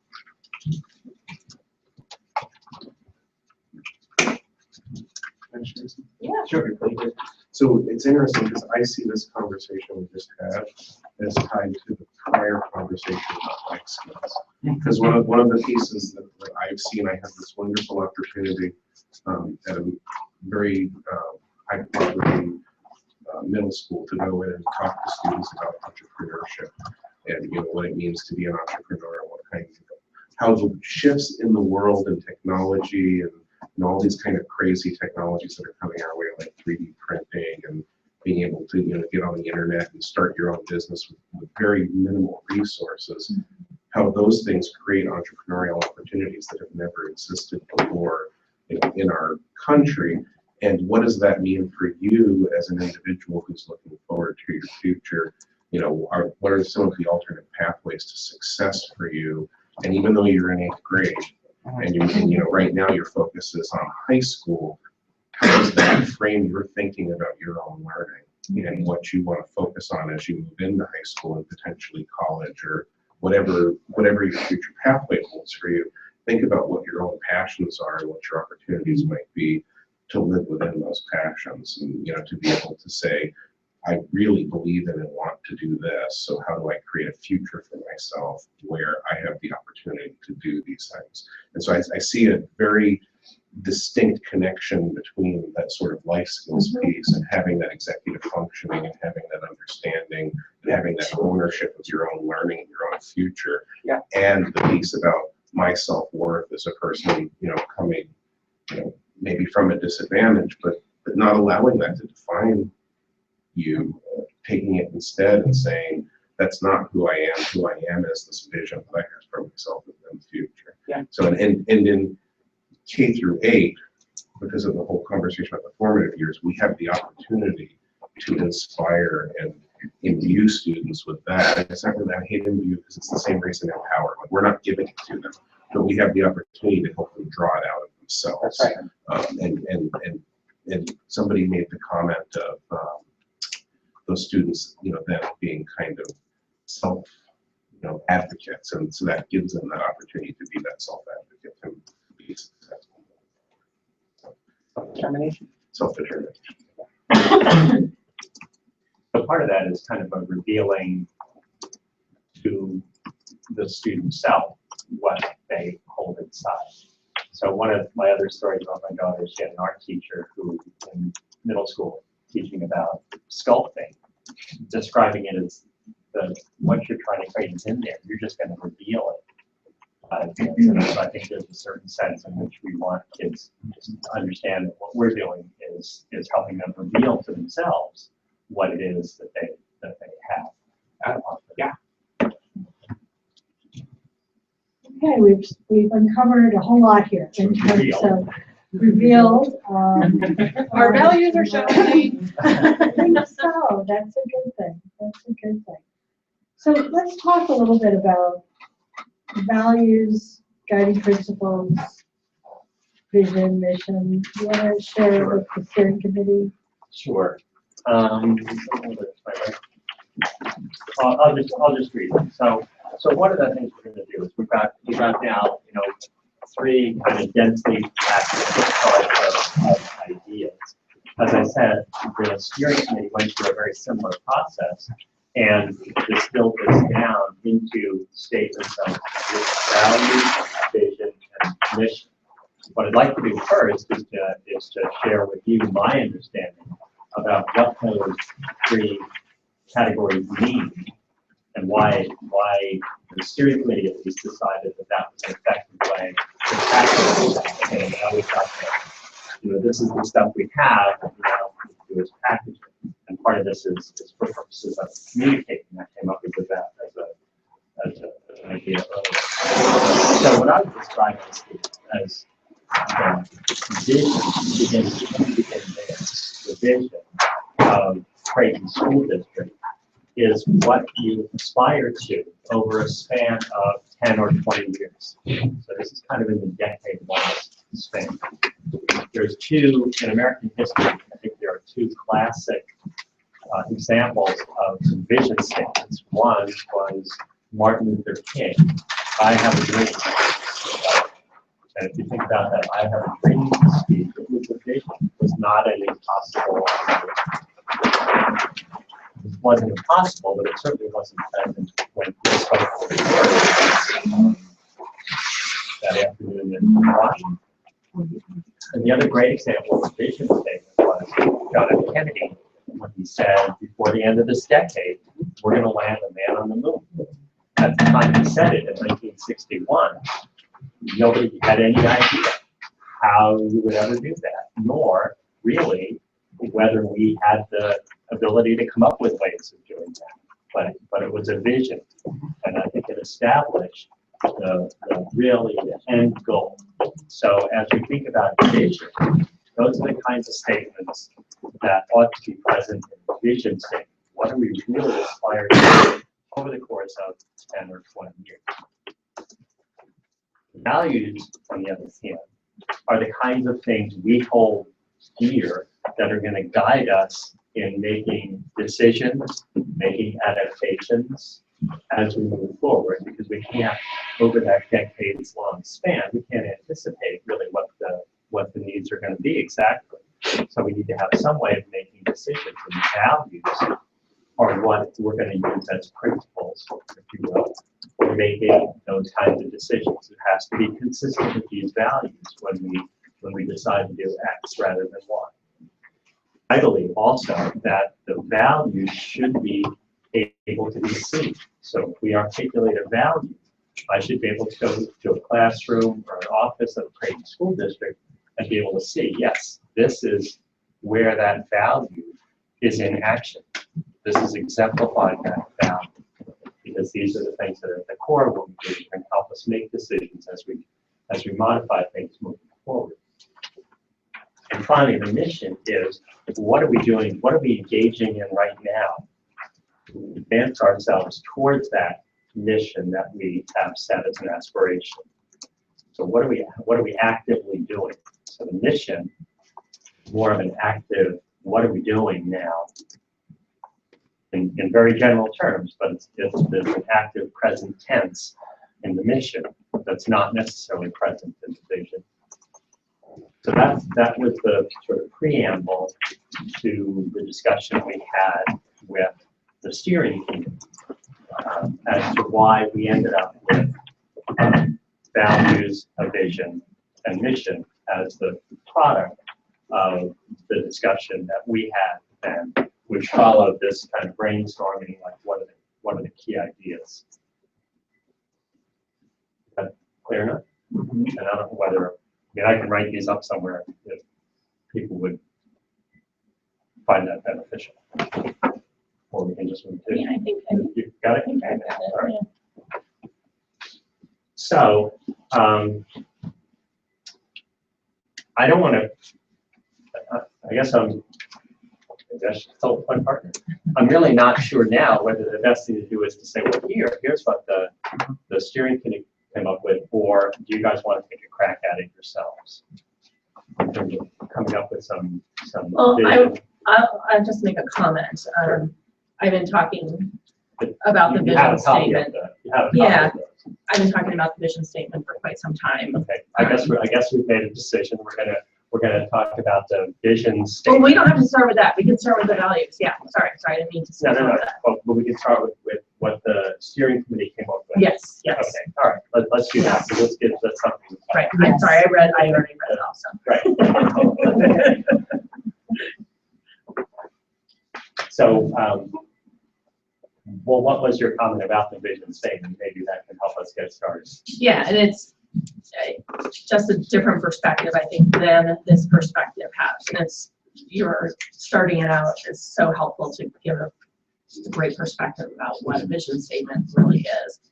And so one of the things that I've said to several people, and they're like, wow, yeah, that's right. I mean, one of the things that our vision is we want all kids in this district to attend our schools. I mean, it's too simple, probably, but that is, you know, we want them to succeed too, but that's one of the big goals that we have, I think, and it's, you know. So I think, So the go-to school, so Yes, the somebody's in school district, that is chosen by our right, district. and people may choose to buy a house on one side of a street rather than the other side of the street, because this one's in Creighton, Right, right? yes. Those are the kind of decisions you love to have people making. That is an aspiration, because that's not happening right now. Yes. Okay. I like the idea, and yes, that's one of that I've been talking to also. You know, why would we spend money on marketing outside when we don't have what we, Right, we're not using our resources within the community right. or school district boundaries. But I'd like to just put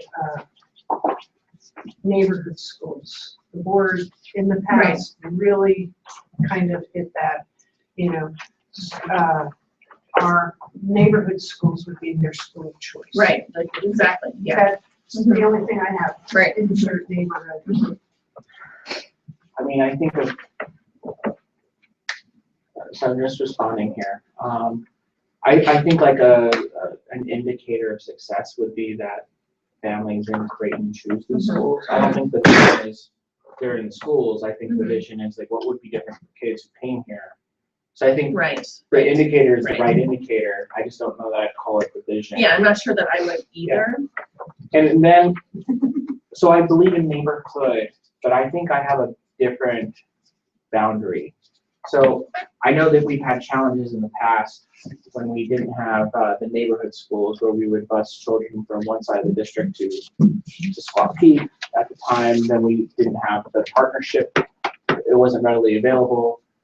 I think though we have, if we just strictly stuck to these smaller boundaries, which I don't disagree with, right? We limit the diversity. Right. And the richness and the celebration to develop this, I think, bigger vision. And I wonder if there's an opportunity, because the Creighton district is actually not that big, but if we are the Creighton neighborhood, the Creighton community, we somehow overcome some of the neighborhood pieces, but we have to help, if we're gonna do that, we'd have to help facilitate the process to make sure people can be, parents can be the invested partners that we want them to be. I think that we had challenges in the past historically doing that. I think the idea of neighborhood is the right idea. I just think we can think a little larger. Right. So if I could just interrupt here for a moment, I think we're kind of jumping in, which is a natural human tendency to start jumping into the solutions because you all have so much experience around this. And I'd like to suggest that we start with the values because those are really going to be the things that drive what ends up being a mission. And so I've captured, or vision rather, I've captured what you've been discussing. along with parenthetically that this might be an indicator. And it might be either a neighborhood school or a destination school, like just sort of a community. But let's start talking about the values. And if you want to look at the draft value statement that the steering committee developed, again, these values would help guide actions in the future, should be evident in the classroom, schools, and offices. And they came up with 5 areas. Could you explain engagement to me? I know what engagement means, but I would like to know what it means in this context, or what they do. Right. I think what they wanted was kids not just coming, but to school and, having a lesson, but really being engaged in, I think, the person-to-person interactions. So I think, is that a fair way to say it? That it was the person-to-person engagement with the program Looking in at these school, 5, really. that's the only one I have a problem Right, with. okay. Because, it can be anything that they're gonna be married, to engaging kids, to something on your calendar. And if I have that question, Mhm. I like the idea behind what you said, but that word I don't like, because it could be very ambiguous. And I'd like to replace it with cherishing or loving the child. So I guess I would say those are two. They're in different, my I mind, said different. replace, Right. not just modifying. Right. I'd like either to put in, that we will cherish the students or a child, but I don't like that at all. The engagement? Yeah, I don't like the word. Okay, So so what if we the just- concept. Yeah, well, if the word, what about being connected? Connected to what? A pipe down the street? No, I think, Does the word student need to be in So- there? Student Something, engagement? there you go. Student engagement, but that word just by itself I think is it not. was, So you're saying for somebody who maybe isn't in the world of education, who Correct. just goes to our website, they're like engagement of what? Well, and again, Right. let's Okay. sort of back up a little bit here, because I think that this is kind of a description of the process that happened with the steering committee. They came to these areas, and then they worked in pairs to try to come up with a statement of values, and those are. right, which explain a little bit more about what the word meant in the minds of the steering committee members. But I guess what I want to do is to make sure we're either okay with the concept of, we have kids who are, in terms of the engagement, it's really, I guess as speaking as an ex-teacher, kids who really are like grabbing onto the material that they're getting, not just passively, Right. receiving, here's how you're doing your multiplication stuff. They really are, it's a two-way street of teacher, student, curriculum. I guess there's now 3 ways on the street, really meshing in a very profound way. So that's, I think, that was the sense of engagement that was what was in the mind of the steering committee. And perhaps this isn't the right word, but that concept of really, this is important to me. I'm really locked in with what I'm doing in school. And I mean, this list is not really the values, it's the list below that So list the our value, where it values, says our values. So, which I think so describes that better. I right? think so too. So basically what we did was we came up with these 5 areas where we thought there needed to be some sort of expression of a value. And so then when we broke up, these are the 5 statements regarding those that the members of the steering committee came up with. Right, that makes more sense, doesn't it? So Let me read these just to kind of get them in everyone's minds. We value mindful, curious, and creative engagement that fosters synergistic, divergent solutions. We value environments that nurture each individual's physical, spiritual, and emotional safety. We value high expectations that promote growth and celebrate discovery. We value adventurous learning that is both developmental and innovative. We value the strength that comes from the richness of our diversity.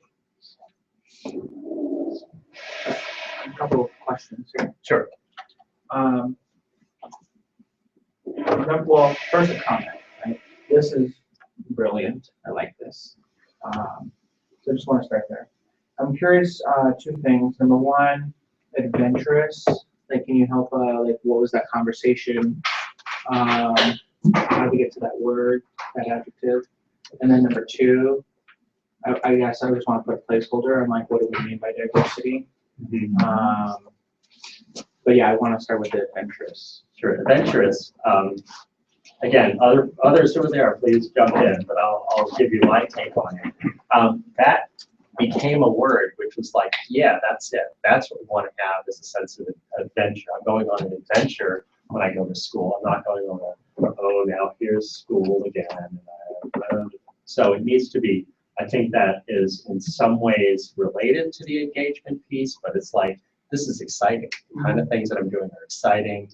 I'm seeing it as something that is really drawing me forward. And that's the kind of sense that we had of that word adventurous. So, and go ahead. And we didn't like the word adventure because we didn't think, okay, parents, we're taking kids on an adventure. We don't really know what's going to happen. Do you have insurance? Right.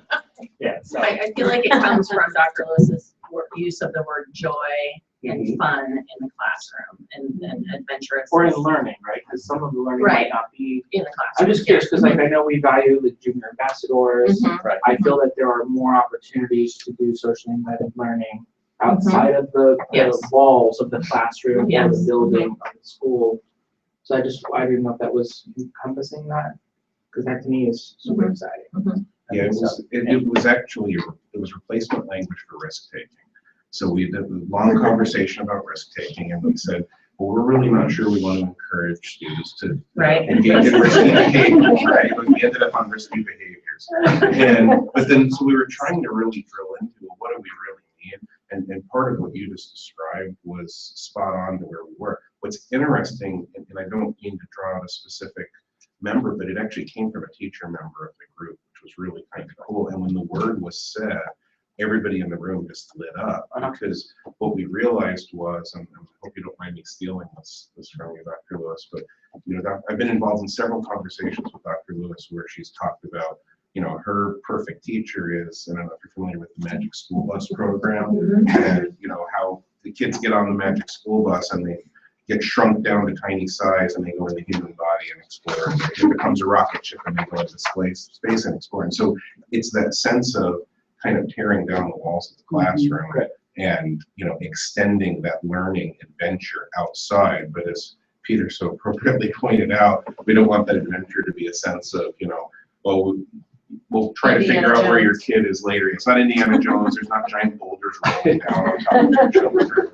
But we want that. It also comes back to that passion for learning, that lifelong learning that we talked about. How do you instill it? How do you draw it out of students if you don't make it an adventure? Or the parents make it adventurous. So I was off pace. And there's a sense of wishing for kids that they're really sort of putting it out there. I'm stepping into this. I'm not, you know, just receiving. And you said, so like for the values, these are things that when I should be able to walk into any classroom at Creighton and feel that sense of adventurous learning. Khakis will be the new uniform. With the nets. Yeah, so I That's the think safari you helmet. may not be able to see it in every moment, Right. right? Because there are moments in classrooms which are not real adventurous, which have different goals in mind. But if you spend a week in a classroom, I would hope that you would see that there was parts in the learning process where kids were being drawn out, the kids were excited, the kids were shouting out, and maybe needing to be told, slow down, because they were so wanting to get into that next phase of this project they're working on. That's the kind of thing I think we had in mind when we were talking about this as adventurous learning. So I would hope that that would be possible to see that. Okay. So on the So, statement, and let me just say, you know, having understood that idea that came out of the steering committee doesn't mean that it's necessarily, okay, that's one of the words we're gonna use. We're gonna, at some point, you know. I like it too. But, so so if it's a word that informs and in some bigger clientele, that's great. If it's a word that confuses, like engagement might confuse, but then it's maybe something we need to think more about. So the other, I guess, discussion I wanted to have on was this diversity word. I feel like in these circles, often diversity doesn't actually mean diversity. It means homogeneous, low income, Latino school. Like, we say diversity all the time, but really, if you go like to Creighton, it's actually not diverse at all. Yeah, so I feel, I mean, we can look at different variables and different data, but I feel like actually Fillmore Prep is our most diverse school. So I just wanted to ask you all, like, do we value that type of diversity and like more integrated type of school? Or are we talking about something different where it would be like, there are a lot of assets with our low income Latino refugee population, but that's a different conversation than diverse of the way I understand the word diversity. Yeah, it depends if you want diverse. Do you mean different races? Do you mean socioeconomical? Yeah. Do you mean backgrounds? I mean, to pull out BP as the most diverse, I'd pull out LCK. Yeah, I mean, that was probably second on my list, but I don't have the data in front of me. I will say this, I believe that we will have, our students and families will be better served the more diverse we make a school and the more effort we put in to diversifying these schools, having them be more integrated. That's really hard if we're only looking at the attendance boundary, because we live in segregated neighborhoods, not by law, but by choice and by other factors. Or you could be looking at it different. You know, if I live in the BP area, I'm not going to be looking down at those who live in the Mackin area. I celebrate that in my school district, there are people from different backgrounds, different countries, different everything, Yeah. language Yeah. from me, but I celebrate that they're still part of the Creighton community, as opposed to I make this much money and they're lower socioeconomic income, so I'm better. So you could look at it differently, like having people that are your middle to upper middle class saying, I am happy, I celebrate that my school district isn't all white bread. Well, I would say this, I think the families I speak to, my daughter is going to kindergarten next year. Like, this is something that families that I've been hanging out with have been talking about, not just for like the last few months, but for at least 3 years. Like, we've been talking about this, we've been looking at schools, and I would say overwhelmingly, they want their students exposed to a diverse community. What they don't want, or I would say what they're scared of, is plopping their student into a non-diverse community, whether it be all homogeneous, white, affluent, or all homogeneous, Latino, low income, and at least in our community, you know, we haven't really been talking about LCK, which is diverse, but they definitely talk about Fillmore. I feel like that's what I mean by diverse, and I think parents want this diversity that needs to be balanced for them to see it as a viable option. And that's where I come at this from. I feel like diverse generally means, actually not diverse, it means excellency, which is not as diverse as most of our other schools. So I just want to know what your all thoughts were Years on ago, what we mean by diverse, or even what the steering committee thought by it. years ago when Rosemary was principal at Creighton, I went there and I know it's not a dual language, or was it called dual language? Yes. Before the FLY program. To- It was to- dual language. Yeah.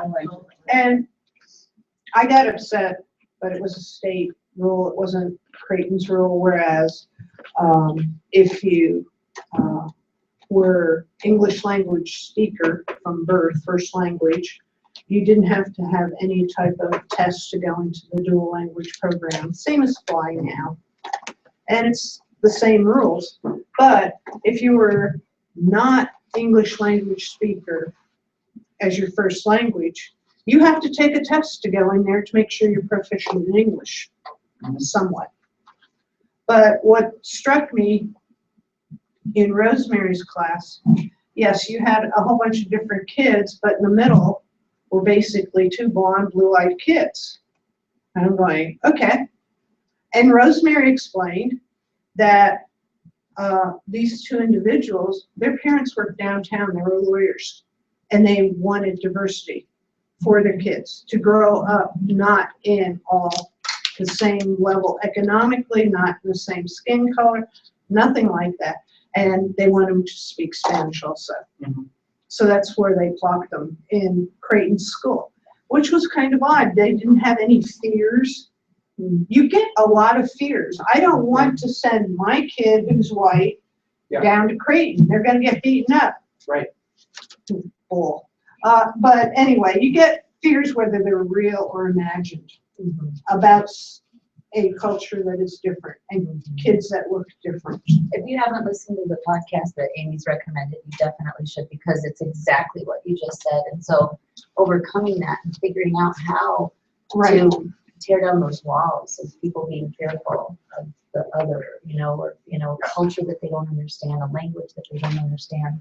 That's the real challenge. Yeah, Yeah, and but that's is why that I the goal? say, Is that something we all as a I think board that would be my goal. Yeah, I mean, and that's not an easy thing to do. And that's what the thing is talking about. I mean, Obama's actually putting money or trying to put money towards integration now. And that means we have to have something at our other 8 schools that attract affluent people. It's not about race anymore. It's about economics. yeah, right. And the only way we're going to make these schools truly diverse is to attract more affluent people. And guess what? They're moving into the neighborhoods. If we don't attract them now, we will never do it. I mean, there's a reason why we, as a district, wanted to invest in school day kindergarten to have them already here. Look, for me, I celebrate the diversity. I think that it's an asset. I think that our families and students are better served. I think our work is harder when we embrace that, but I actually believe in this statement, and I think that what I'd like to see in our community is that all our schools are more diverse by design, and we figure out how to bring in more diversity to all of our schools. I think it helps rise all tides. I don't think anyone's hurt. It's actually a lot more work for us to do. So I really believe in this. I just wanted to make sure we're on the same page about diversity, meaning integrated and heterogeneous. And maybe integrated is a better word. I don't know. I mean, we're not really Heterogeneous that diverse. Yeah. So I think when I read that statement, for me, the way I read it was not our school district, but our community. So the richness of our diversity isn't like, how diverse our schools are demographically speaking, but more how our community is. We have really diverse communities. And, so that's how I read the word I'm diversity. with you on that. yeah, here's where there's a disconnect outside of this room. So 85% of our student body are Latino, right? Ish, somewhere around there, right? But when you look at registered voters, it's about 27% or 28%. To me, there's a huge disconnect. So who are these other folks in our community? Are the Creighton boundaries super diverse, one of the most diverse school district boundaries, at least in our community, if not the entire state. I don't see that reflected in our schools. And part of that is some of these families are older. Their kids are grown up. That's changing. I just, to me, there is a disconnect between who the people are who live within these boundaries and the families who show up in our schools. And I want us to be aware of that, and I want us to think about that and address that and bring in to the indicator that Creighton families choose Creighton, not because they have to, but because they want to, and that other people are like, oh, we want a part of that, and then they come in as well. But I don't know that we've done that by design or intentionally or put in enough effort, because it's hard. It's really hard. So I just wanted to. And it's not just hard for us, it's hard for many communities within the Phoenix. Right, we need to make it easy for families to do it. Like it's like the family that you described at Creighton, like that's a very adventurous family, right? I don't think that Outliers. that they're the outliers, right? And I think there are other families who want to do it, but they don't want to be the only family. They don't want to be the first. They don't want to be just one of five. They want like there to be more diversity. I believe that. I think that was in the intent of the work in the steering committee is to get to the point that diversity would be a selling feature. That the ability to go to school with kids whose native language is Spanish would be a selling feature. The ability to go to school with kids from upper income levels would be a selling feature. So all of those things would be things which would make it so that people would want to go to this school because of the diversity, which you wouldn't find in, I'll pick on Madison or Bulls or other districts that they might choose to go to, right? They're going to choose this because they see that diversity and they see that the school works well with this diverse set of folks who end up at the school. You know what I mean? You got to do good things with the diversity you have. So that's part of it. Yeah. Okay. Did I represent that well enough from the perspective of steering? So I guess it sounds like we're talking about the same thing, so I feel good. Okay, thanks. So let's take another look at these and where are we on them. So I want to get back to the word engagement, which was the other one I took. It was in the first of the value, to value mindful, curious, and creative engagement that fosters synergistic, divergent solutions. I like mindful, curious, and creative. Oh, wait, I'm sorry. Sure, we're happy to. Yeah. Look, I like almost every word, like, especially I like the synergistic, divergent solutions that we can disagree and come up with different ways to attack problems. So let me share with you some of the feedback from the Leadership Council. We don't have a printout for this, unfortunately. No, go, this is great, we can make copies. I was trying to pull it up and we could bring this in, but I'm so glad you brought that. So part of this interaction. I have a problem with that in a way. I mean, I like what it says, we're better as a group than we are singly, but, and I'm not trying to dumb down our audience or anything, but how many people, We had the same feedback from the Leadership Council. Yeah, I wanted the well, language, the the language word- should be more accessible. The context, Yes, yes. everything's the same. Right. Yeah. Yeah, I like It the becomes word way too verbal, you know. Why, we can read these to you while we're. Okay. Right, I'm going to get a copy of this, but the feedback from the Leadership Council was an overall thing to seek some clarity for who is the audience for these values. And I think that's something that's a, kind of a side issue.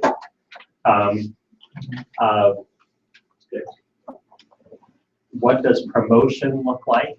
And I think that's, again, how do you promote these values? When we say we value high expectations that promote growth, so they're keyed in on a couple of the words here. Right. So what do you mean by, what do you mean it promotes growth? So there's certain of these words where they have said, I'm not sure what you mean here. I'm not sure what you mean by that, or I don't think that that's the right word for that, or something like that. On the one that's included the adventurous, how do you adventurous, developmental, and innovative, how do those all weave together, those three? seemingly in the mind of at least some in the leadership council, seeing those as three things. How do they flow together? There was a vote to simplify some of the language. So, for example, synergistic was a word that they highlighted as like synergistic. That's like not immediately obvious to a wide, diverse group of readers what that is meant to imply. They weren't sure what we meant when we, in the one about safety, including spiritual safety in that, and what message that sent. And they were concerned that there were some trigger words in here, including mindful, synergistic, adventurous, global citizen, and divergent. And they thought we were missing something about academic achievement in our values. Well, Or an explicitness about that, because I think the steering committee would have said that the third of those, the high expectations, promoting growth, celebrating Yeah. discovery, I think it was meant as personal discovery, was really about academic achievement. But Right. we didn't want to narrow it into, every Right. third grade will be, at reading proficiency level, because not every third grader is going to be And reading proficiency level. I feel like so many of these words address the idea, these really standard words of academic achievement.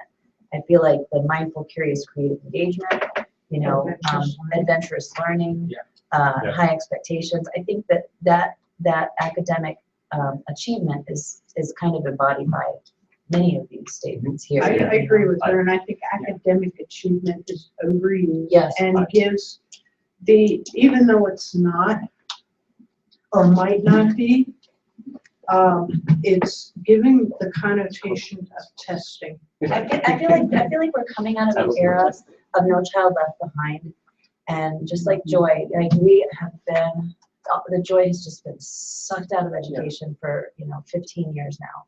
And this is just indicative of the great desire that we all have to insert that joy back in there. Yeah. Instead of using things like academic achievement. I'm not advocating all for want- academic achievement. Right, but I mean, like, we are using words like curious and creative and adventurous, and I think that's all very good stuff. And these would be the things we value. We're still gonna have directives from state and Absolutely. federal Right. government on some of the achievement pieces that we could still address. They just don't have to necessarily be highlighted as our own values. If you have these values and they're achieved, Mhm. you will have academic achievement. Absolutely. Right.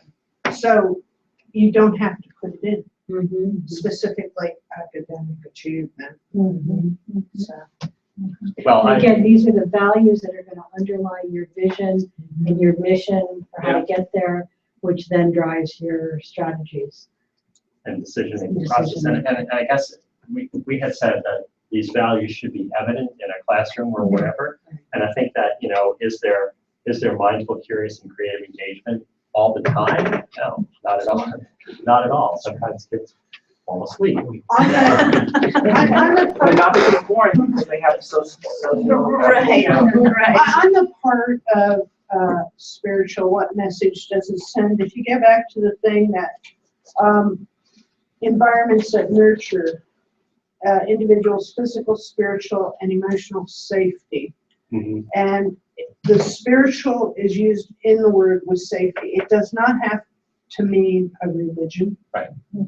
But in today's age, where people are being called derogatory terms just because of what God they do worship, and the Arizona after 9/11, some fool hitting a Sikh rather than a Muslim. He didn't even hit the one he was going for. Right. I mean, that is kind of ignorant. I'm going to kill all the Muslims, and the first one's a Sikh. Sure. That to have an environment that promotes the safety of diversity of religions, no matter where or what religion they go by, is what we should strive for, especially when we have thumpers like Trump. Well- Where we're going to get rid of all the Mexicans, and we're gonna get all the Muslims too. That's ridiculous. If spiritual is a trigger, or some people may see that as, wait a second, this is a school, why are they talking about spirituality? I mean, and an alternative could be cultural safety too, you know, because that can oftentimes go together with someone's. But it's I'm just saying, if that's a word that emotional rubs safety people the and wrong spiritual. way. So let me talk about how the values are and then how the values can be packaged. Because I think it's the packaging and sometimes dispel some of those misconceptions about what we mean by spiritual. So these are words that people can read differently. So one of the ways I've seen values presented is, you state the value and then have a second part, this is shown by, and then have some sort of explanation about the kinds of things that happen in our classrooms that exemplify those values. I think it's easiest to think about it in terms of what happens in classrooms, but it could be also in other interactions in the boardroom. That it also exemplifies those values. So from top to bottom, we're showing these values. So having other ways in which you explain what you mean by that can be part of packaging the values. So that's something to think about. That's down the road at the end of the process. How do we make this something which would be something where somebody would read this and say, wow, that's the district I want to send my kid to. That ultimately, Yeah, I mean, we have anti-bullying rules. Right.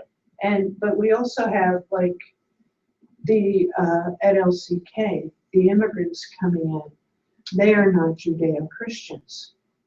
And they fit into the scope of a school and are treated like anybody else. Mhm. You're not looking at a person by their religion, you're looking at a person by the person.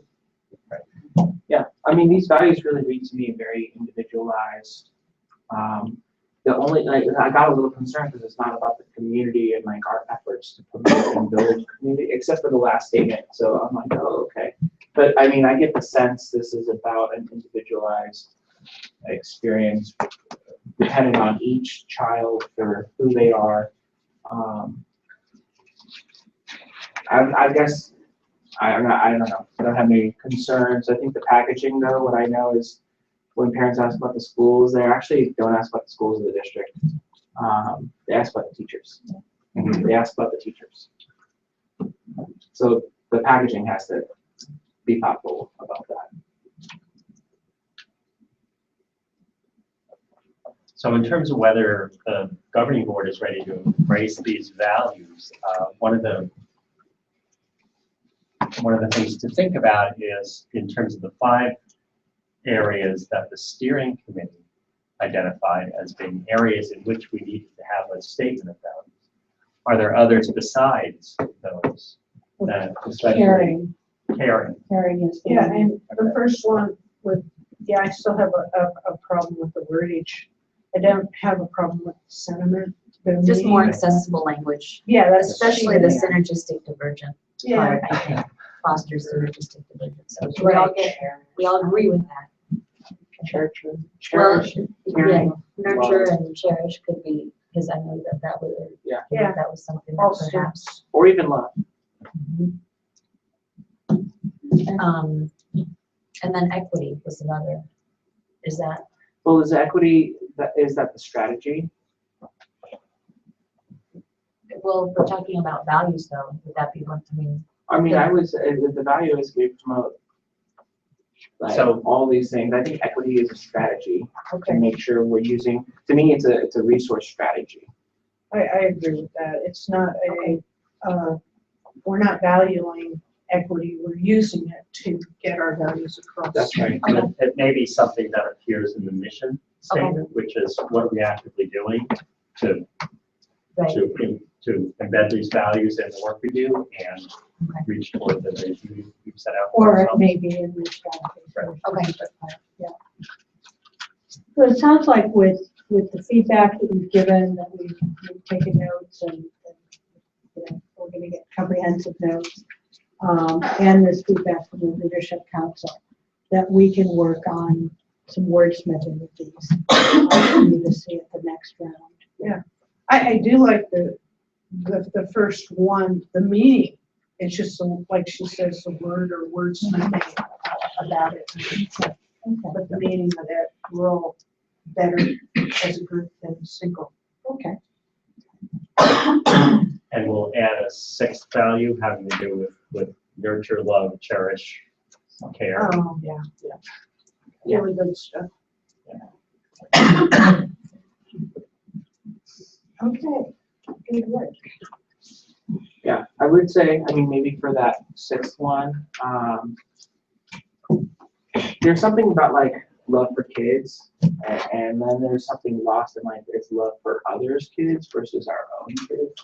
And if there was something in that language, like we the organization or community, like cherish, love each child as our own, that to me would really like, that's a culture changer.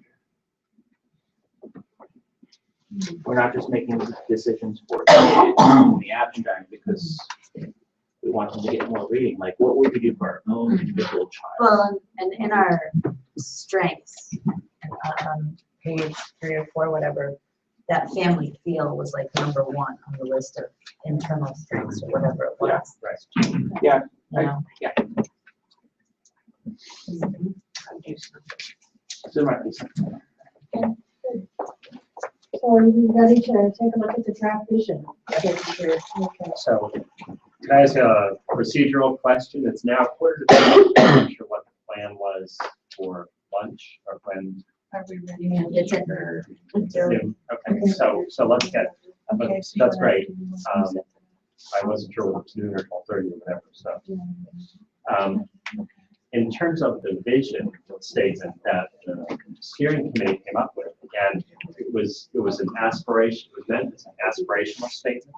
It was meant as something that's on a time scale of 10 to 20 years. You can imagine that if things really go well in the district, that is an actual realized vision. So it's not like an impossible vision. So John F. Kennedy didn't say within, within a decade we'll put a man on Mars. That would have been an unattainable. So it should be something which is optimistically attainable, but it's going to be requiring sort of everything to go right to actually get there. Not that we're saying that we're disappointed if we didn't quite get there, but it's going to, as we move towards that, we're going to be in a better position than we are today, is the sense of it. So, do you want to read this? You did a nice job of reading it down, so. Our vision. We are a connected community of global citizens taking ownership of our future success as compassionate leaders, collaborative innovators, and adventurous thinkers. So one word doesn't sit with me, and I think actually Amy described it the best when she gave a board report on her experience at Chavez School. But they instead of developing leaders of the future, they're like developing leaders of today. And I felt like if we just took out future in this statement here, we take like global citizens taking ownership of our success. I think it's a much more powerful, urgent, what's the opposite of passive? Aggressive.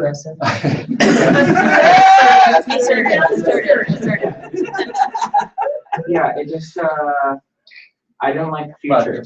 To me, this is about today. I think it actually becomes a much more powerful statement when you take future out, because it's almost like, we're not gonna worry about this now. We're not gonna worry about our success now, but later. One day, someday, Yes. never. Absolutely. So that word didn't work for me, but the rest of it sounds really good. Well, and global citizens, the way I'm reading it is that like we are all global citizens, like everybody in the district. Is that really true?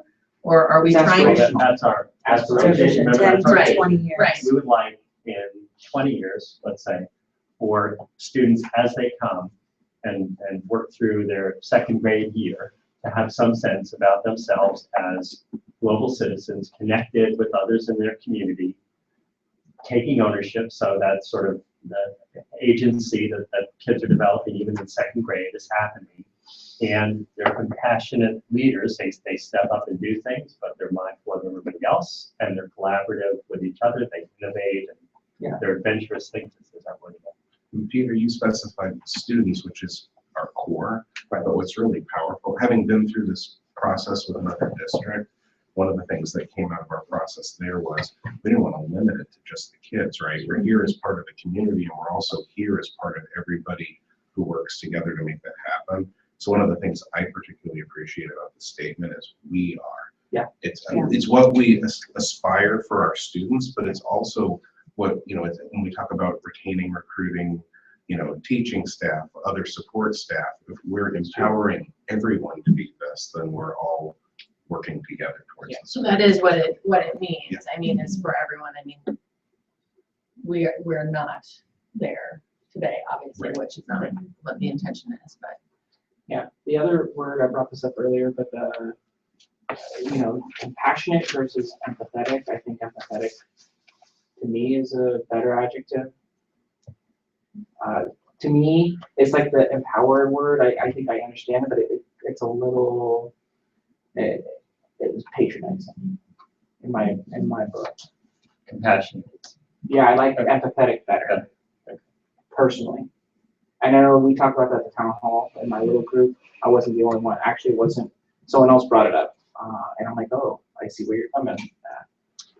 I like The rest of you feel compassionate that in a way. I like compassionate in a way because a compassionate leader, as opposed to an empathetic, you know, I feel your pain, but you're still paying taxes, honey. I feel you're Compassionate. not paying. It's just like, and I'm gonna put myself in your shoes versus like, oh, poor baby. That's the way it's we just see it different because compassionate to me means, you know, what you're a compassionate leader, you're working for the betterment of your people that elected you leader or however you got leader, where I'm not sure about. Merriam-Webster has the synonyms as commiserative, compassionate, for empathetic. Commiserative, compassionate, sympathetic, empathetic, humane, understanding. Then there's some other related words that I don't think would appeal to us. Gracious, kind-hearted, warm-hearted, benevolent, tender, So just playing, I know since that word jumped off. I know that in the steering committee meeting, we did discuss the word empathy as a concept, and I'm not I guess I really can't remember how it was that we came with compassionate and not empathetic. One of the things I shared in the steering committee meeting was the sort of design thinking stuff that's come out of Stanford University. One of the first stages in that is that they described as empathy. You've got to be able to, there was an example of building a better shopping cart, where you need to understand what people are, you know, doing with the shopping cart before you can sort of empathize with that problem that they're having. And so, you know, I don't know. I'm not advocating for either empathy or compassionate, but we did have a discussion, and I can't remember how it was. So we ended up with Same words are coming up with compassionate, beneficent, benevolent, humane, good-hearted, kind-hearted, soft-hearted, sympathetic, tender, tender-hearted, warm-hearted, just I'm not against it. just throwing them out. I can live with it. I'm on one of these, right? But, I like it a little bit better, but it's not like a deal breaker for me. I access the language just a little differently. Yeah. I prefer compassionate mostly because I feel like it's a little bit more accessible. You know? Yeah, I like the other one for the opposite reason. Like it's like, yeah, we're all compassionate, aren't we? Is it really? I mean, well, I can't think of a human being who doesn't think they are One thing not compassionate, but I think we need to think of empathy. one thing to keep in mind is that, again, thinking about the audience, which really will be anyone who accesses The website. the website, the school, you know, like we have this up visible in buildings. Empathetic may be a word that fewer people know what that means. What's the difference between empathetic and sympathetic? Right. I mean, those are, PSAT,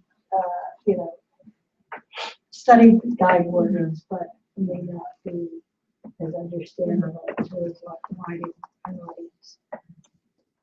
And from being in the committee, I think the conversation, it went around flow because we had compassionate with I think thinkers, and we started to say, wait a minute, is that really what we mean? What this really reminds me of is that the power is not what we write on the paper, but the conversation around it. And I think I was listening to a principal who did a loop out at his site where people got very upset with the word spiritual because it was like a trigger word that was put on the leadership area there. And that it's so important that we don't just put it on paper and put it up on the marquee without engaging the conversation. Can you share more about like what was that like? What feelings were triggered by that? Like what was the With the concern? Oh, the separation of church and state, Yeah. and we're school, we shouldn't. And I don't know that the one person that was talked about had read the entire sentence, that it's really about protecting people and safety. Sure. In those areas. But even if that's the case, there will be more than one other person that If would it's do the one. same thing. So one of the things I wrote down was using cultural in place of spirit. Or in I did not see a group head nod for that, though. I heard I'm not you, but I didn't see a group head I'm nod for not that. I think they really- like spiritual. I do like it. Heck, we're innovative. Let's put spiritual up there. Okay.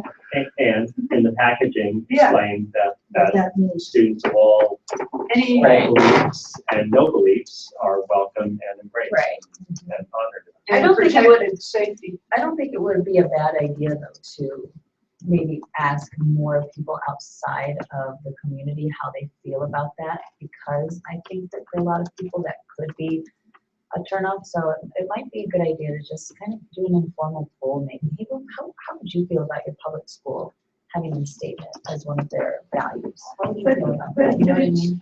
Because I feel like my husband would bristle at that, They're gonna make my kid read the Bible, In Right. in the context or of the, safety. or the Torah, or the I Quran. want to ask him and find out what he would think, because I just feel like he and probably a lot of people Well, that he would. I think the important thing to do that was to keep it in the context of safety.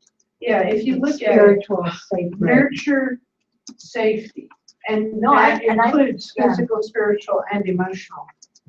And we were, that little breakout, because we had broken out, I was in that breakout, and what we were trying to get was to that body, mind, and spirit, Yeah. safety. So perhaps spiritual is too inflaming and spirit. Right. I don't know. That's a good point, yeah. I strongly believe that we should be providing safety for children of any spiritual. So I'm looking at a Venn diagram that shows spirituality with religion and what intersects and what doesn't in this one academic exercise. Spirituality is where do I find meaning, whereas religion is what practices the response too small for me should I follow. Spirituality is how do I feel connected versus what is right and wrong in religion. Spirituality is how should I live, and religion is what is true and false. So there's peers in this person's academic approach. One's more vividly black and white, and one's more curious and open-ended. The definition underneath it is spirituality is a broad concept with room for many perspectives. In general, it includes a sense of connection to something bigger than ourselves, and it typically involves a search for meaning in life. As such, it is a universal human experience, something that touches us all.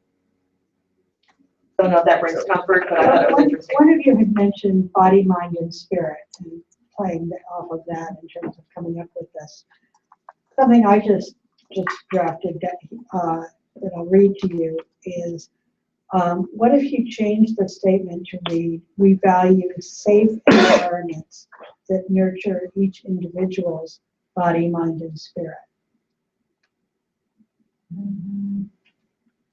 That agrees, but. Yeah. Okay, that's what you get. Yeah. Would you read it again? Sure. We value safe environments that nurture each individual's body, mind, and spirit.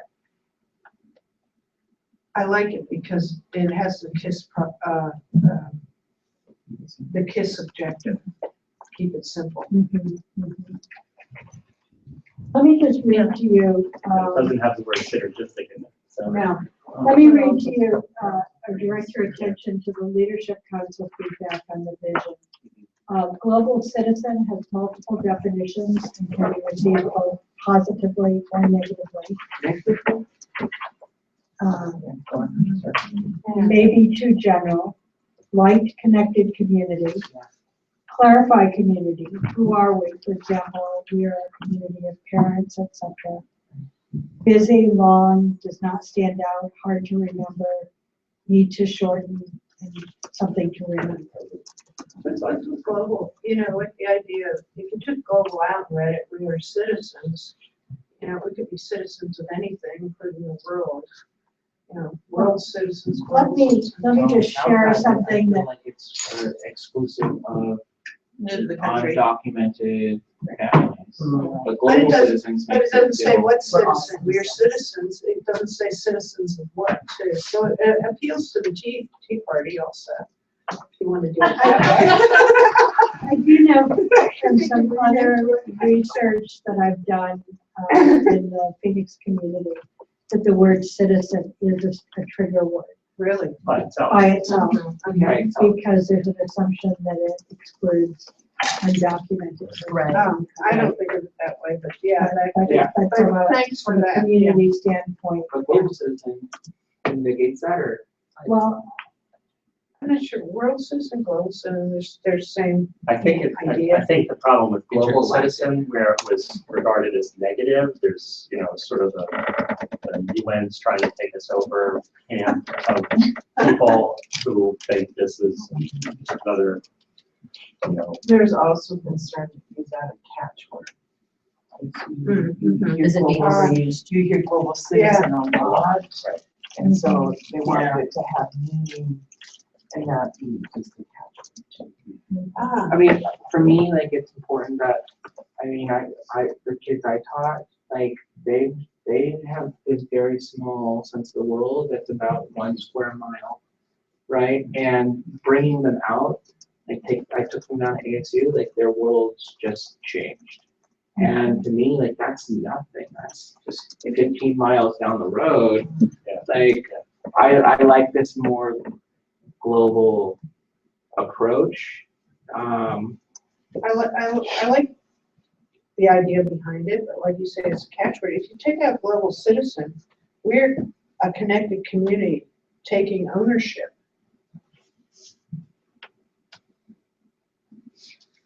In general, Of I our think it citizens. is a little just vague and doesn't jump out to me like, yes, that is what we want. I mean, it just seems like they're all kind of catchwordy. I mean, here's the if it's too narrow, it's like some people are looking for that, right? They're like, we are a STEM school, like it's a. Well, like I like- Madison, I don't know if anybody, Madison's vision is, What is you it? know what it It's is? extraordinary learning for all. And actually, every child can tell you what it is. Yeah. And they got tested when we went through the international accreditation process.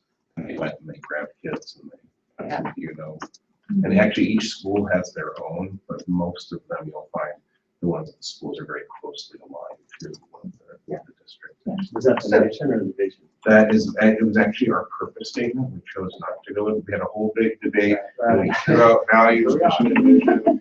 And we went purpose statement, and then it was supported instead of by values, by powered by statements, and these are the things, you know, and what's really fascinating is when you look at a lot of what's in our draft value statements, if you were to look at those powered by statements, you'd see a lot of very similar sentiments reflected in that. Like, it's funny when we're looking at some of the other things and I see data and I see all these different things, it's like, it's all, you know, very similar and very similar conversations around them. So I like your idea with, if we're going to have a vision or a mission statement, students should be able and should buy into it. And so it should be short and it should be something we really, believe in. So the kids can buy into it. Like if somebody gets, like you said, accreditation and corners a kid in the hallway and what's the vision statement, and they're gonna rattle off 2 sentences. Well, I like that there was a purpose, Yeah. right? It's a little different. It's like I think the vision doesn't have to necessarily be shorter or even more defined. I think it needs to be somewhat general, and then schools can drill down from there. But I think if we want to talk about it, how we communicate it, maybe we come up with logos, taglines, purpose statements, etc. I don't think it's too broad. I hear you. I think schools can, if we had something broader, can focus a little more. What does this individual school do with that? I'd be worried if it'd be too narrow, and I'd be also worried if the actual vision was the tagline, because I don't know. Well, in the pathway to excellence, what's labeled as the vision, I think is more tagline-ish. And so where we'll close, because lunch is on the way or here soon, is with what I would say is, let's remember what in my opinion at least, the purpose of the vision statement is to provide an aspiration for us all. So it's not necessarily something that each kid understands, hey, 20 years from now, here's where the district is headed. The kid doesn't need to necessarily articulate that, nor necessarily does every employee every day of the week. I think there is a value in something like the purpose statement that Jay recited, and maybe that's something that as the packaging, as the communication, as the rolling out of this becomes part of what we want to make sure we include, because it needs to be something that's got a handle on it, right? So that's like the handle of this thing. I wanted to bring it perhaps that it is probably too high conviction. Yeah, and that's why it was. I don't want anyone to misunderstand. That's why I made it clear this was a purpose. Everybody knew that, but it wasn't a vision. It was a purpose statement. So let's talk a little bit more about vision after lunch then. Yeah. Done? Yeah, I just wanted to continue the grading of the previous team's work. And given that we kind of had a disconnect, I wanted to hear just a little bit from Eric, and I kind of warned him, I'm going to put you on the spot in a minute.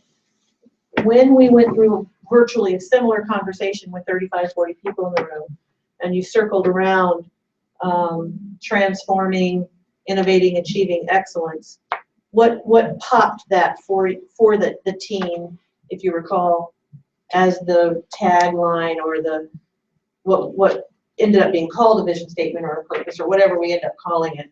What just to give us a short version of what that story was, so we can kind of braid that and honor that work as we move forward. So at that point, that phrase came out of work that was done around summer of 2013. So the times we were in at that point, where we were just taking our strategic direction setting role as leaders back out of the partnership with West Ed and the Ellis Center for Educational Excellence. So I think what made that pop was the fact that we really were very acutely aware of the fact that we were entering an age in which, or a time period in which, we were going to be responsible for figuring out what that transformation needed to be. And so that's what, we, as opposed to they, we were now taking back full responsibility and full agency for innovating into the next couple of decades. So then to connect that to where we are today, the team moved on from there into heavy work on those goals that we'll hit later on. And where we left off with the big group on the front page there was the idea that, okay, now if we achieved all these big audacious goals, those goals were kind of visionary, and that was the idea. If we achieved that, then what is a statement that would reflect that organization and who we are? If we did all those things, who would we really be? And that's exactly where that group kind of stopped. And now we've picked up into or engaged new stakeholders in the conversation. I just thought it would be helpful, given that we're right in that live moment ourselves, to hear what they went through, and that we're kind of in debate on what is a tagline versus a vision versus a, you know, because everybody seems to kind of have a bit of tension about what it is, and so that's that story, and I think that's a very appropriate two-year story, and so we are now where we are. That's kind of cool. Yeah. So yes, good time for a break, and a pause, and a reflection. I just throw this out there, right? So Nike, right? When I think of Nike, I think of just do it, but that's not their vision. Like their Nike vision offers, I'll find it later, but Kind of shoe, probably. like that, yeah, it's more than shoes though. Like yeah, but it's big. It's like that's just like what people know them as, but that's not their vision. Take the word, right?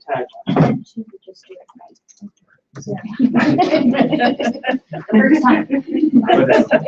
But it probably, in that tagline, probably distills a piece of the essence of it.